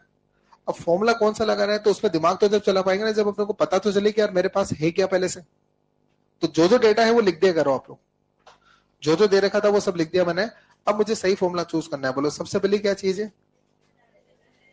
क्या रेजिस्टेंस का फॉर्मूला? अच्छा पहला तो क्या निकालना है? आर। अब देखो यहां पर सोचने के अलग अलग तरीके हो सकते हैं, ध्यान से सुन लो। पहले आंसर निकालने के पीछे मत पड़ो, ध्यान से सुन लो। देखो सबसे पहले तो रेजिस्टेंस निकालना है। तो मेरे दिमाग में पता है क्या रहा है? मेरे दिमाग में आ रहा है कि एक काम करते हैं, पहले इसका जेड निकाल लेते हैं। जेड निकालने के लिए वी और आई का रेशो, जेड बराबर क्या होता है? V by I. तो बोलो जेड आ जाएगा, और फिर मैं लगा दूंगा cos फाइव बराबर आर बाई जेड।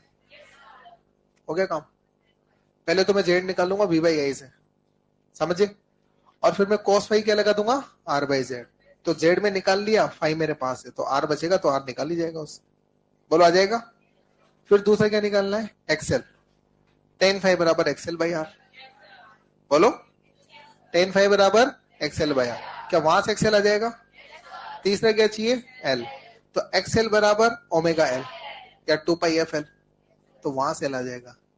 तो ये तो चीजें सोचने का तरीका हो गया। तो देखो क्वेश्चन को किस सीक्वेंस के अंदर करना है या किस अप्रोच के साथ करना है, ये बात समझ में आ गई? कितने बच्चों को समझ में आ गई ये बात बताओ आप। अब काम कर ले, बोलो इस पर डायरेक्ट। बोलो सबसे पहले तो क्या निकाल ले? जेड। बोलो जेड क्या होगा? वी अपॉन आई, है ना? V upon I. बोलो बेटा वी कितना है? 10, और आई कितना है? 2। बोलो जेड कितना? 5 हो। चलो सबसे पहला वाला काम करते हैं आर निकालने का। तो बोलो आर निकालने के लिए फॉर्मूला क्या लगाओ? cos फाइव बराबर आर बाई जेड। क्या यही होगा? अच्छा बोलो फाइव कितना? 5/4। आर नहीं पता और जेड 5 हो गया। अच्छा बोलो ये तो कितना हो गया? 1/√2 is equal to R upon 5। तो बोल बेटा आर इज इक्वल टू कितना आ गया? 5 अपॉन में √2 ओम। तो ये पहले चीज तो आपने निकाल के दे दी, आर की वैल्यू 5/√2। अच्छा दूसरा क्या निकालना है? बोलो दूसरा क्या निकालना है? अच्छा एक्सेल निकालने के लिए बोलो फॉर्मूला टेन फाइव बराबर एक्सेल अपॉन में आर।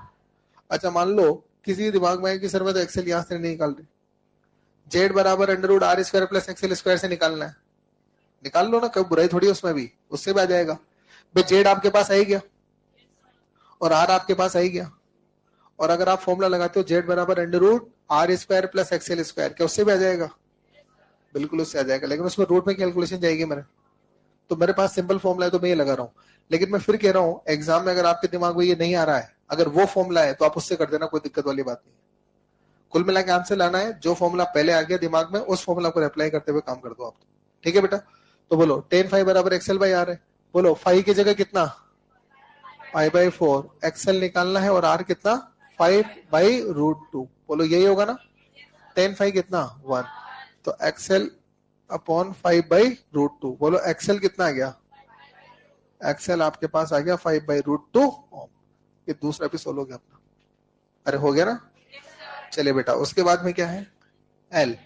एल निकालना है ना? तो बताइए एक्सेल का फॉर्मूला बोलो क्या होता है? एक्सेल का फॉर्मूला होता है 2 पाई/एफ एल। तो बोलो एल बराबर क्या हो जाएगा? एक्सेल अपॉन में 2 पाई/एफ। क्या बोलो ये फॉर्मूला होगा? अच्छा बोल बेटा एक्सेल की जगह कितना?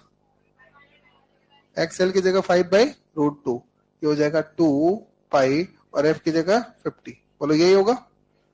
अच्छा ये कितने बार कटा? 10 बार। तो देखो बेटा एल इज इक्वल टू आपके पास आ जाएगा 1 अपॉन में, बोलो 20√2 पाई हेनरी। हो गया आंसर? कोई कंफ्यूजन इसमें किसी को? लिख दो। कुछ इंपोर्टेंट बातें हो रही है? छुट्टी का प्लान चल रहा है क्या अपना कि 3 दिन की छुट्टियां क्या करेंगे इसमें?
चलिए अगला क्वेश्चन लिखे।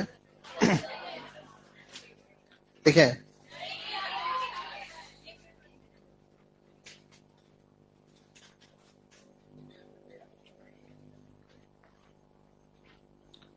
a coil of reactance 100 ohm, a coil of reactance 100 ohm and resistance 100 ohm, a coil of reactance 100 ohm and resistance 100 ohm connected to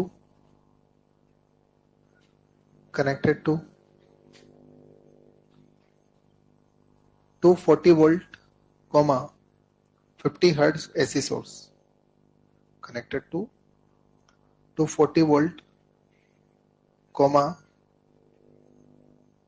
50 hertz AC source. Then find first आप इसमें लिखेंगे maximum current in the coil,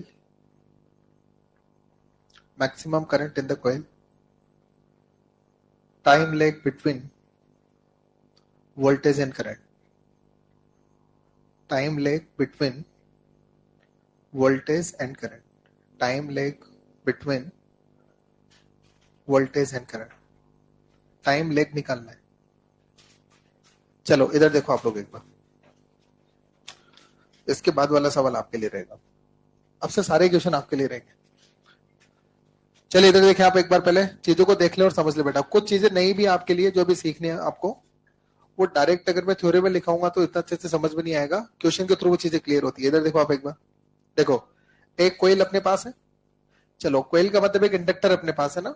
देखो ये कोयल हो गई आपके पास, और ये कोयल हो गई ना। अच्छा बताओ, कोयल के अंदर क्या इंडक्टेंस होता है ना, और इंडक्टर के रुकावट को लिखते हैं रिएक्टेंस, इंडक्टिव रिएक्टेंस। और इंडक्टिव रुकावट को क्या लिखते हैं? Inductive reactance. तो बताओ इस कोयल का क्या एक्सेल दे रखा है आपको? क्या दे रखा है? एल दे रखा है कि एक्सेल? सर पता कैसे चलेगा ये एल है कि एक्सेल है? यूनिट देख के पता चलेगा। अगर हेनरी में लिखा होता तो वो फिर एल होता, ओम में लिखा है मतलब वो एक्सेल है। रिएक्टेंस का मतलब एक्सेल होता है।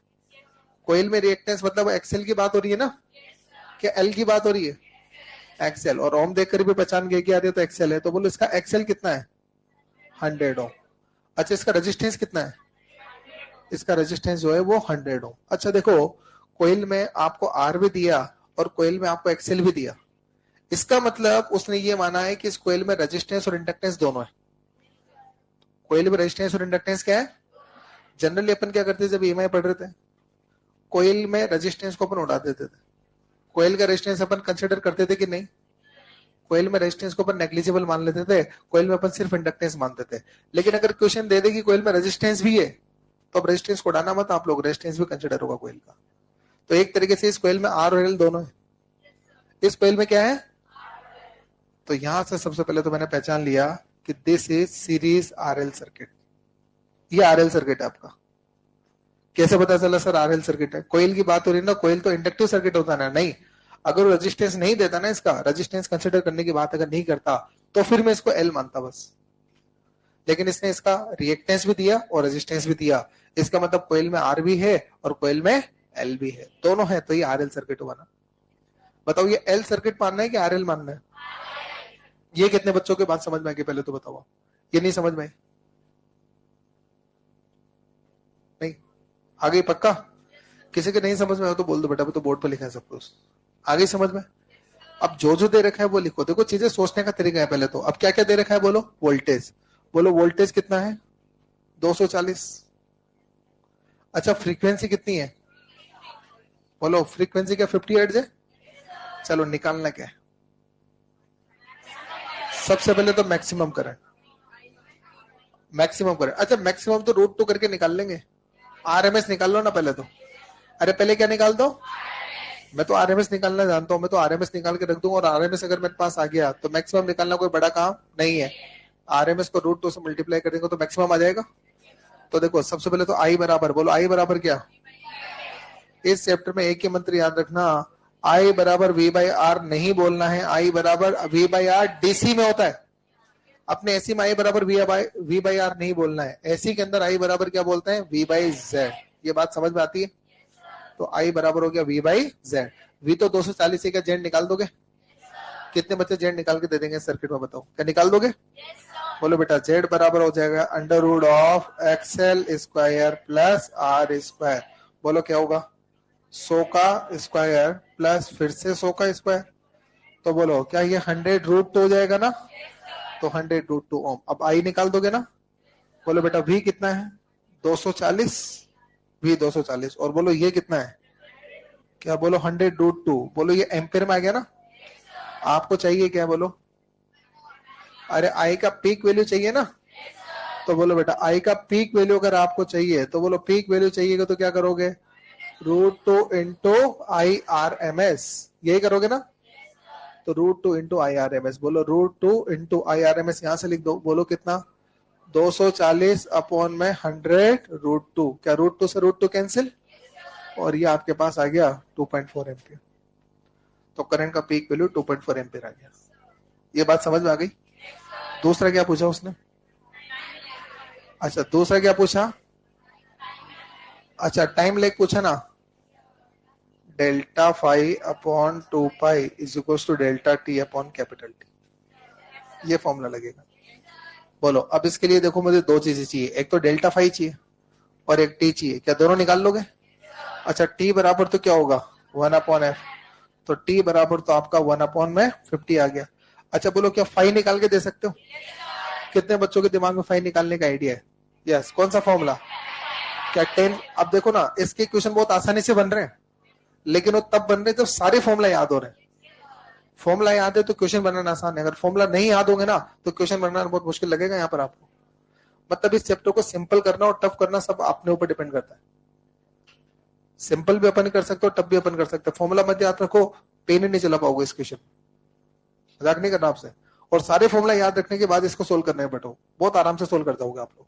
समझ में आएगी बात? चलिए क्या फाई निकाल के दे दोगे? तो बोल बेटा फाई निकालने के लिए फॉर्मूला क्या होगा? टेन फाई बराबर क्या होता है? XL upon are. एक्सएल की जगह 100, आर की जगह भी 100, तो 1। बोलो फाई बराबर पाई/4। तो फॉर्मूला लगाना ये है मेरे को। क्या बोलो वैल्यू रख देंगे यहाँ पर? बोलो डेल्टा फाई कितना? पाई/4 अपॉन में 2 पाई। अच्छा डेल्टा टी तो निकालना है और ये आ गया 1/50। बोलो क्लियर है? पाई से पाई कैंसिल, तो डेल्टा टी की जब वैल्यू निकालोगे तो ये आ जाएगा आपके पास 1/400 सेकेंड। पता है मैं डेल्टा टी को क्या लिख सकता हूँ? 2.5 मिली सेकेंड। 1000 से मल्टीप्लाई डिवाइड कर दिया मैंने इसको, तो 1/400 भी आंसर में मिल सकता है और 2.5 मिली सेकेंड भी आपको आंसर में मिल सकता है। क्लियर है? लिख दो बेटा इसको।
अ कोयल कनेक्टेड, अगला क्वेश्चन है बेटा, a coil is connected to, a coil is connected to,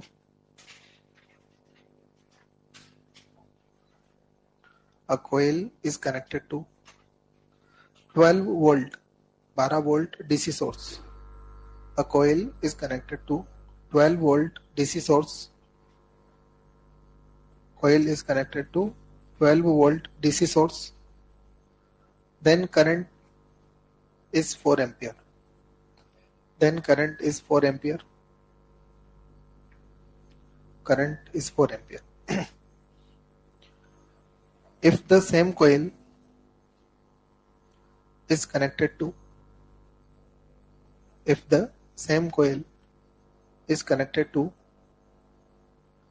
12 volt, comma 50 radian per second, 12 volt, comma 50 radian per second AC source, 12 volt, comma 50 radian per second AC source. Current is 2.4 ampere. Current is 2.4 ampere.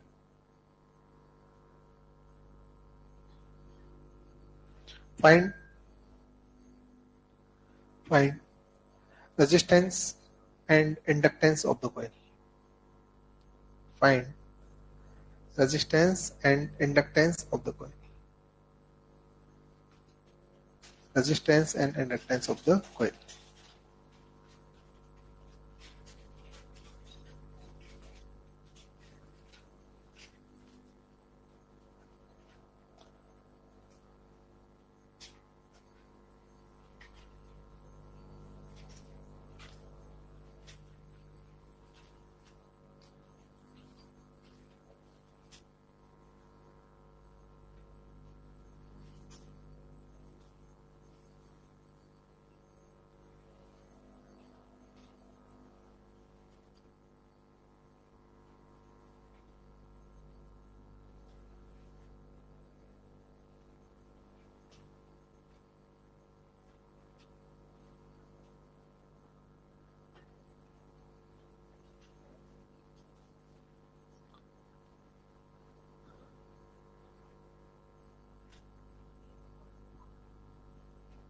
Zero point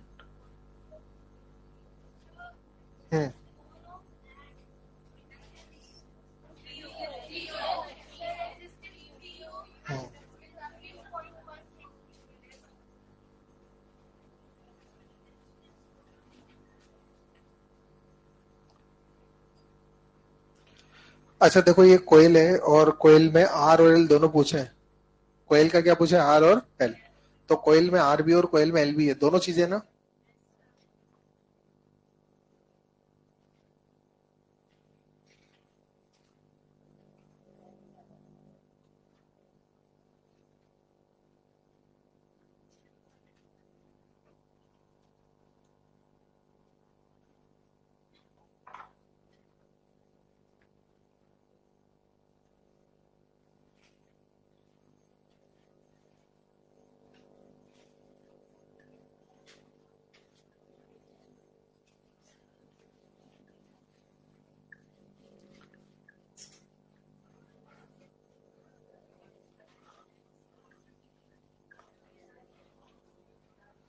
चलिए कितने बच्चों ने answer निकाल दिया बताओ आप।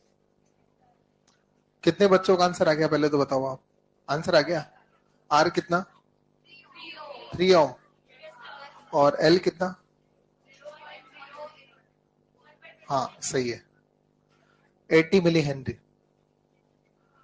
80 milli henry, 80 milli henry, 80 milli henry, 80 milli henry आएगा L. ठीक है, चलिए इधर देखे, आप लोग सब इधर देखे। देखो सबसे पहले तो बताओ किसके साथ जोड़ा है, 12 वोल्ट डीसी के साथ जोड़ा है। अच्छा बताओ कोयल के अंदर आर और एल दोनों है ना, तो कोयल का आर भी पूछा है और कोयल का एल भी पूछा है, दो चीजें पूछी है आपसे, पहली बात तो ये। अच्छा देखो सबसे पहले तो बताओ कोयल को किसके साथ जोड़ा है, 12 वोल्ट डीसी सोर्स के साथ।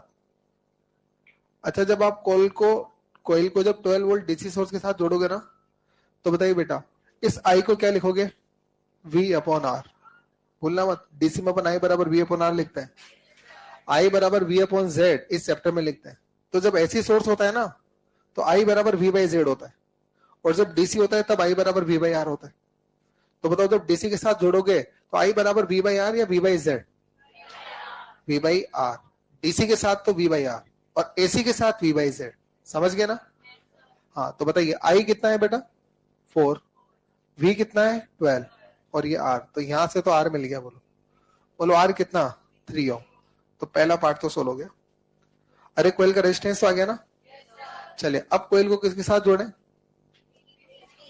एसी सोर्स के साथ जोड़े। तो इसी कोयल को मुझे 12 वोल्ट एसी सोर्स के साथ जोड़ना है भैया, इसी कोयल को मुझे 12 वोल्ट एसी साथ के जोड़ना है। तो बताइए आई बराबर क्या लिखोगे? V by Z. हाँ एसी सोर्स में V बाई जेड आता है, डीसी में V बाई आर आता है, ये चीज भूलना मत आप। बोलो क्लियर है? तो एसी सोर्स है तो आई बराबर V बाई जेड। अच्छा इधर देखो बोलो, अच्छा ये आई कितना है बोलो? 2.4, V कितना है? 12, और Z निकालना है। तो बोलो जो Z की वैल्यू आ जाएगी वो आ जाएगी 12 अपॉन में 2.4। ये Z नहीं लग रहा क्या? तो बोलो क्या Z बराबर क्या 5 ओम आ गया? अब Z बराबर 5 ओम आ गया तो बताइए अब Z और R मेरे पास एक एक्सेल निकाल ले। बोलो रिलेशन क्या होगा? Z is equal to under root of R square plus XL square. पता है मैं तो डायरेक्ट ही जो है ना एक्सेल को 4 लिख दूंगा। यार देखो ना ये तो बहुत पाइथागोरन ट्रिपलेट बन गया। ये 5 है, ये 3 है, तो ये 4 होगा। अरे होगा ना? अब इसको सोल्व करने में टाइम मत लगाना, डायरेक्ट टाइम बचा ना आप अपना। पाइथागोरन ट्रिपलेट बन गया, ये 5, ये 3, तो ये 4। सुनो ये 10, ये 6, 8, 25, 7, 24। ये पाइथागोरन ट्रिपलेट नहीं आते? चलो 13, 5, 12। पाइथागोरन ट्रिपलेट नहीं याद कर रखे आप लोगों? देखो मेरी बात सुनो, नहीं आते तो निकाल तो लोगे आप, लेकिन अननेसेसरी आप अपना टाइम खराब करोगे उसके अंदर। तो स्टैंडर्ड चीजें डायरेक्ट याद रखोगे तो देखो 3, 4, 5 पाइथागोरन ट्रिपलेट है, 7,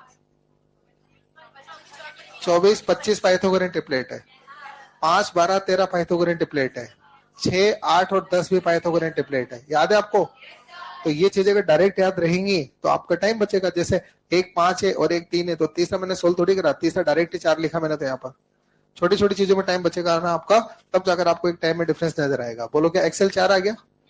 अच्छा अब एक बात बताओ, जो एक्सेल होता है ना, एक्सेल एक्सेल क्या होता है? 2 पाई एफ है। तो एल बराबर बोलो क्या? एक्सेल अपॉन में 2 पाई एफ। बोल बेटा एक्सेल कितना? 4, 2 पाई। बोलो एफ कितना? सॉरी सॉरी सॉरी, हाँ यहाँ तो मुझे ओमेगा गिवन है ना सीधा। तो देखो ये एक्सेल बराबर एक्सेल सॉरी एल बराबर एक्सेल अपॉन ओमेगा, तो 4 अपॉन में 50। तो 4 अपॉन 50 तो ये हो गया 0.08 हेनरी। आप इसको लिख दोगे सीधा 80 मिली हेनरी। आंसर। इस क्वेश्चन में एफ नहीं दिया, ओमेगा दिया है। कैसे पहचाना सर ओमेगा दिया है? यूनिट देखो आप।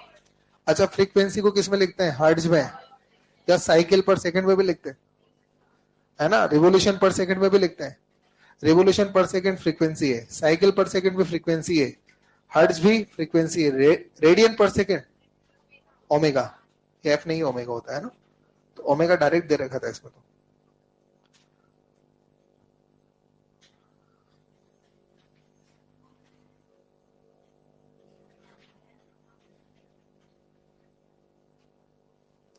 अच्छा भाई ये 2 नहीं है, ये जेड है ना, इसको 2 मत समझ बैठना, ये जेड है यहाँ पर।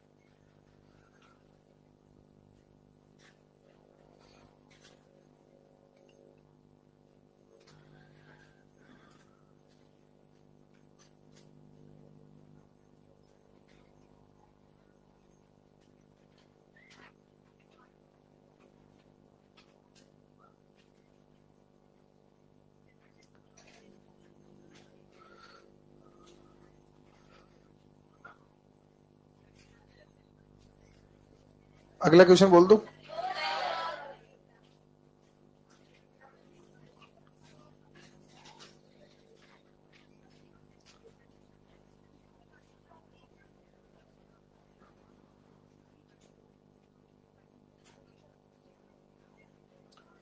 लिखो अगला question. A capacitor of capacitance, a capacitor of capacitance 100 microfarad, capacitor of capacitance 100 microfarad and resistance 100 ohm. Capacitor of capacitance 100 microfarad and resistance 100 ohm is resistance 100 ohm connected in series, connected in series with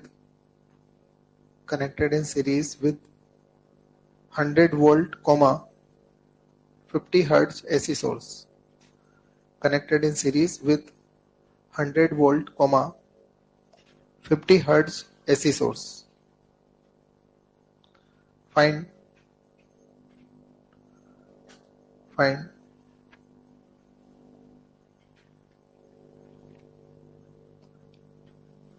impedance of circuit और दूसरा phase difference between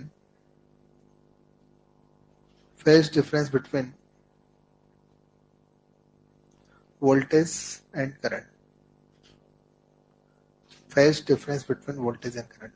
अच्छा सुनो, इसमें पहला वाला जो सवाल है ना इम्पीडेंस, उसको कर लो कैपेसिटिव रिएक्टेंस, इम्पीडेंस नहीं निकालना इसमें।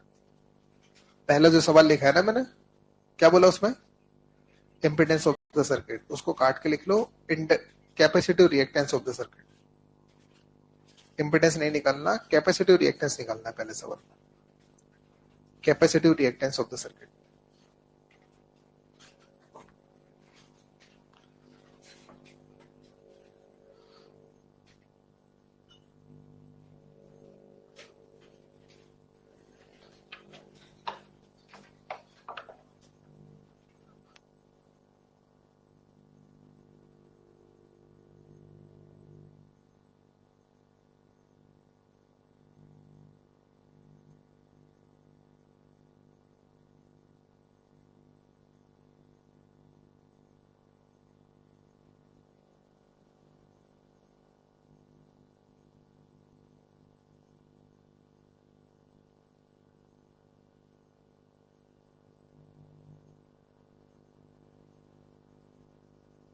अच्छा एक्सी निकाल दिया क्या आपने, 100 अपॉन पाई, और फाई जो निकला है वो 10 इनवर्स 1 अपॉन पाई। हाँ भाई, कितने बच्चों का आंसर है ये, बहुत बढ़िया, बिल्कुल सही आंसर है। अच्छा देखो इस क्वेश्चन में क्या क्या दे रखा है बेटा, सी दे रखा है ना, बोलो सी कितना है, 100 माइक्रोफेरेड, बोलो ये तो सी हो गया ना। अच्छा दूसरा क्या दे दिया, आर, बोलो आर क्या दे दिया, 100 ओम। सी दे दिया 100 माइक्रोफेरेड और आर दे दिया कितना, 100 ओम। अच्छा और क्या क्या दे दिया बेटा, वोल्टेज 100 और फ्रीक्वेंसी 50। अरे वोल्टेज तो 100 दे दिया ना, और बोलो फ्रीक्वेंसी कितनी दे दी, 50। बोलो सबसे पहले तो क्या चाहिए, एक्सी। बोलो एक्सी का फॉर्मूला 1/2 पाई एफ सी। देखो बेटा आप लोग 1/2, बोलो पाई की जगह पाई, और एफ की जगह 50, और सी की जगह 100 इंटू 10 की पावर -6। आप जब इसको सोल्व करोगे ना तो ये आपके पास आएगा 100 अपॉन में पाई ओम, एक्स से आ जाएगा 100 अपॉन पाई ओम। बोलो क्लियर है। अच्छा बोल बेटा दूसरा क्या पूछा इसने, क्या कोई फॉर्मूला दिमाग में आ रहा है, tan फाई बराबर एक्स बाई आर, और यहाँ पर एक्स कौन होगा, एक्स सी, आरसी सर्किट है ना, तो एक्स की जगह एक्स सी। तो बोलो फॉर्मूला जो आपके दिमाग में आ रहा है, tan फाई बराबर हो जाएगा एक्स सी अपॉन में आर। बोलो एक्स से सी आप लोग निकाल चुके 100 अपॉन पाई डिवाइड बाई 100, क्या 100 से 100 कैंसिल आउट हुआ, तो बोलो जो tan फाई होगा, tan फाई बोलो कितना, 1 अपॉन पाई, तो बोलो फाई बराबर tan इनवर्स 1 अपॉन में पाई। ये आपका आंसर हो गया। कोई डाउट इसमें, लिख दो फटाफट।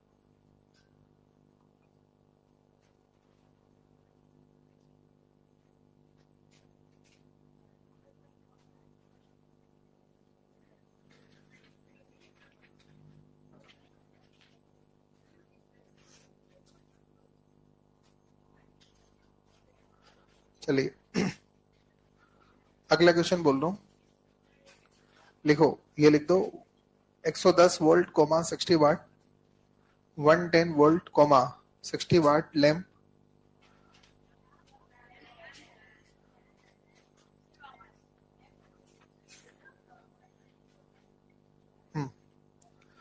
110 वोल्ट कोमा, अरे कोई फर्क नहीं पड़ता ना, लैंप और बल्ब एक ही चीज है, दोनों एक रजिस्टर होता है बस। 110 volt coma 60 watt bulb is run from 110 volt comma 60 watt bulb is run from 220 volt AC, run from 220 volt AC using a capacitor in series, using a capacitor in series, using a capacitor in series, ठीक है, capacitor in series with the bulb, using capacitor in series with the bulb, find, first इसमें लिखेंगे voltage across the capacitor, voltage across the capacitor, और दूसरा लिखें आप इसमें if frequency of the source is increase, if the frequency of the source will increase, what will be effect on brightness of the bulb, what will be effect on brightness of the bulb, try करो आप, इसका केवल first वाला part आपको try करना है, second वाला part मैं सोल्व करूंगा। अच्छा पहले मेंटली प्रिपेयर हो जाना, इसके बाद एक क्वेश्चन और अपना, है ना, टाइम वाइम का मत बोलना मेरे से, जिसको नहीं करना वो जा सकता है, लेकिन इसके बाद एक क्वेश्चन और कराना है मेरे को।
चलिए अब भाई कितने बच्चे आंसर निकालते हैं बताओ आप। अच्छा पहले तो देखो इसका आप डायग्राम बनाओ पहले तो। अच्छा आप ये जानते हैं कि बल्ब एक रजिस्टर होता है बस, बल्ब और लैंप ये सब क्या होता है, एक रजिस्टर होता है बस, है ना, बल्ब बोल दो लैंप बोल दो एक ही बात है।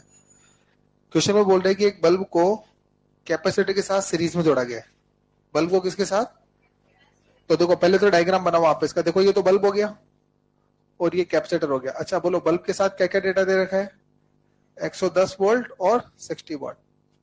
अच्छा कैपेसिटेंस सी मान लो और एक एसी सोर्स के साथ जोड़ दिया। अच्छा एसी सोर्स का बोलो वोल्टेज कितना है, 220 वोल्ट। अरे एसी सोर्स का वोल्टेज कितना है, 220 वोल्ट। अरे ये दे रखा है ना। अच्छा क्या पूछा इसने, वोल्टेज ऑफ द कैपेसिटर, क्या ये पूछा है ना। इधर देखो आप लोग कितने बच्चों का आगे आंसर बताओ आप, किसी का भी नहीं आया। कैपेसिटर का वोल्टेज पूछा, हाँ बोल के। 180 अप्रोक्स बता रहे होगे। हाँ ठीक ठीक सा लग रहा है। इधर देखो आप लोग, ध्यान से सुन लेना।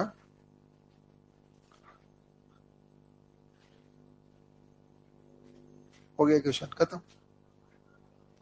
नेट वोल्टेज दे रखा है, आर का वोल्टेज 110 है और सी का वोल्टेज चाहिए, खत्म। और क्या चाहिए? हो गया ना क्वेश्चन खत्म। अरे नेट वोल्टेज कितना है? 220, आर का 110 और सी का पूछा है, ये फॉर्मूला हो गया ना। पता नहीं कहां उलझे पड़े हो तुम लोग, मेरे को समझ में नहीं, तुम कर क्या रहे थे सवाल में। अच्छा सिर्फ, अरे तो नहीं आ रही काम छोड़ दो ना, कितनी बार तो सिखा रखा है मैंने तुम लोगों को। अच्छा तुम ये पावर दे रखी है, वोल्टेज दे रखा है, तो रेजिस्टेंस निकाल रहे हो। क्या कर रहे हो रेजिस्टेंस निकाल के? नहीं रेजिस्टेंस निकाल के बैठे रहो बस, और क्या कर रहे हो? रेजिस्टेंस निकाल लिया, अबे पूछा ही नहीं है। जो जरूरत है वो डेटा काम में लो ना, नहीं है तो छोड़ दो, उसमें क्या बुराई है? नहीं कर सकते? बस हो गया खत्म। अब इधर देखो आप लोग, इधर देखिएगा सब लोग, बोलो वी स्क्वायर इक्वल टू, देखो V square equal to V R का स्क्वायर प्लस वी सी का स्क्वायर। तो बोल बेटा वी सी का स्क्वायर इक्वल टू, बोलो क्या होगा? V square minus V R का स्क्वायर। बोलो वी कितना है? 220 का स्क्वायर। बोलो वी आर कितना है आपका? 110 का स्क्वायर। बाकी तो एक्सपर्ट हो आप लोग। इसको पता है थोड़ा सा ऐसे स्टाइल से लिख सकते हैं, इसको लिख सकते हैं 2 इंटू 110 का स्क्वायर माइनस 110 का स्क्वायर, लिख सकते हैं। तो वीसी स्क्वायर, बोलो ये तो 4 तो बाहर आ जाएगा, 4 तो बाहर आ जाएगा ना। अरे आएगा नहीं आएगा? या 110 का स्क्वायर कॉमन ले लो, 110 का स्क्वायर तो कॉमन ले लो, और ये हो जाएगा 4 माइनस 1, तो 3 इंटू 110 का स्क्वायर। तो बोलो वीसी बराबर क्या हो जाएगा? 110 रूट 3। हो गया आंसर खत्म। ये लो, मैं तो बस यहां तक ही लिख के छोड़ देता हूं, आगे तो आप देख लेना। 110 रूट 3 आ गया तो। अरे आया नहीं आया? चलो आगे देखो। अब अगला क्वेश्चन थोड़ा सा लॉजिकल है, टेक्निकल है, देखना आप लोग। फ्रीक्वेंसी बढ़ाएंगे तो क्या होगा? फ्रीक्वेंसी बढ़ाएंगे तो क्या होगा? अरे ये बोल रहे हैं ना, एक बार आप सब लोग इधर देखते हैं, सब लोग इधर देखो। अच्छा बताओ, एक्स सी बराबर क्या होता है?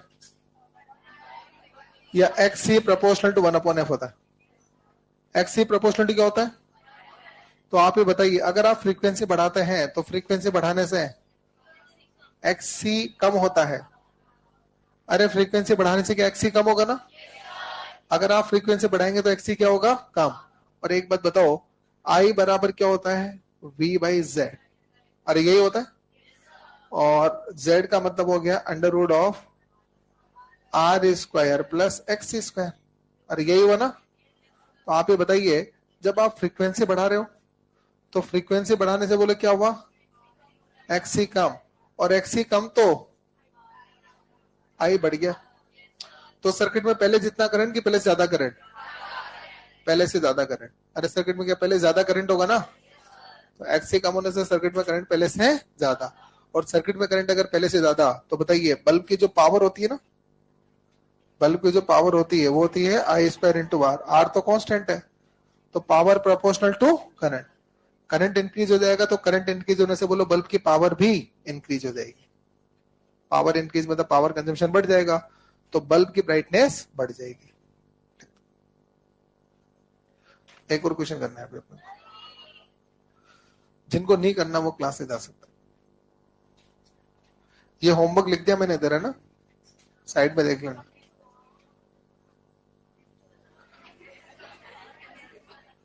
डिस्कशन तो टेस्ट के बाद ही होगा, वैसी बात। तो मैंने आज क्लास में करवाए तो है आपको। अच्छा कल का डाउट टाइम जो मेरा रहेगा वो मॉर्निंग में रहेगा 9 to 11, कल का डाउट टाइम, ठीक है ना? केवल मॉर्निंग में रहेगा कल का टाइम।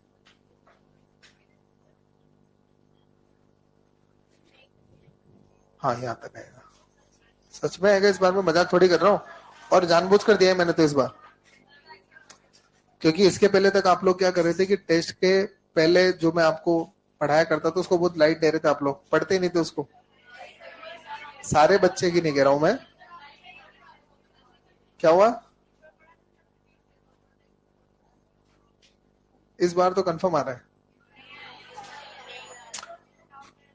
ट्यूसडे को बात करेंगे अपन इस बारे में, ट्यूसडे को डिस्कशन करेंगे। होमवर्क का तो सारा पेपर के ऐसे से बना दूंगा क्या मैं? आ गया तो आ जान, तो इसमें क्या बात है? क्यों करवा देंगे बोनस? करवा तो दिए ना मैंने क्वेश्चन आपको इतने सारे। आज इसी के तो क्वेश्चन कराया मैंने आपको, देखो ना। चलो ठीक है, तो वो क्वेश्चन अब रहने देते हैं, अगली क्लास में करा दूंगा मैं ना। चलिए, तो विश ऑल द बेस्ट आप सभी को टेस्ट के लिए। बता देता हूँ, पेपर ज्यादा टफ नहीं बनाया है, ठीक है ना। लेकिन ये भी नहीं है कि पूरा पेपर सिंपल ही बना है।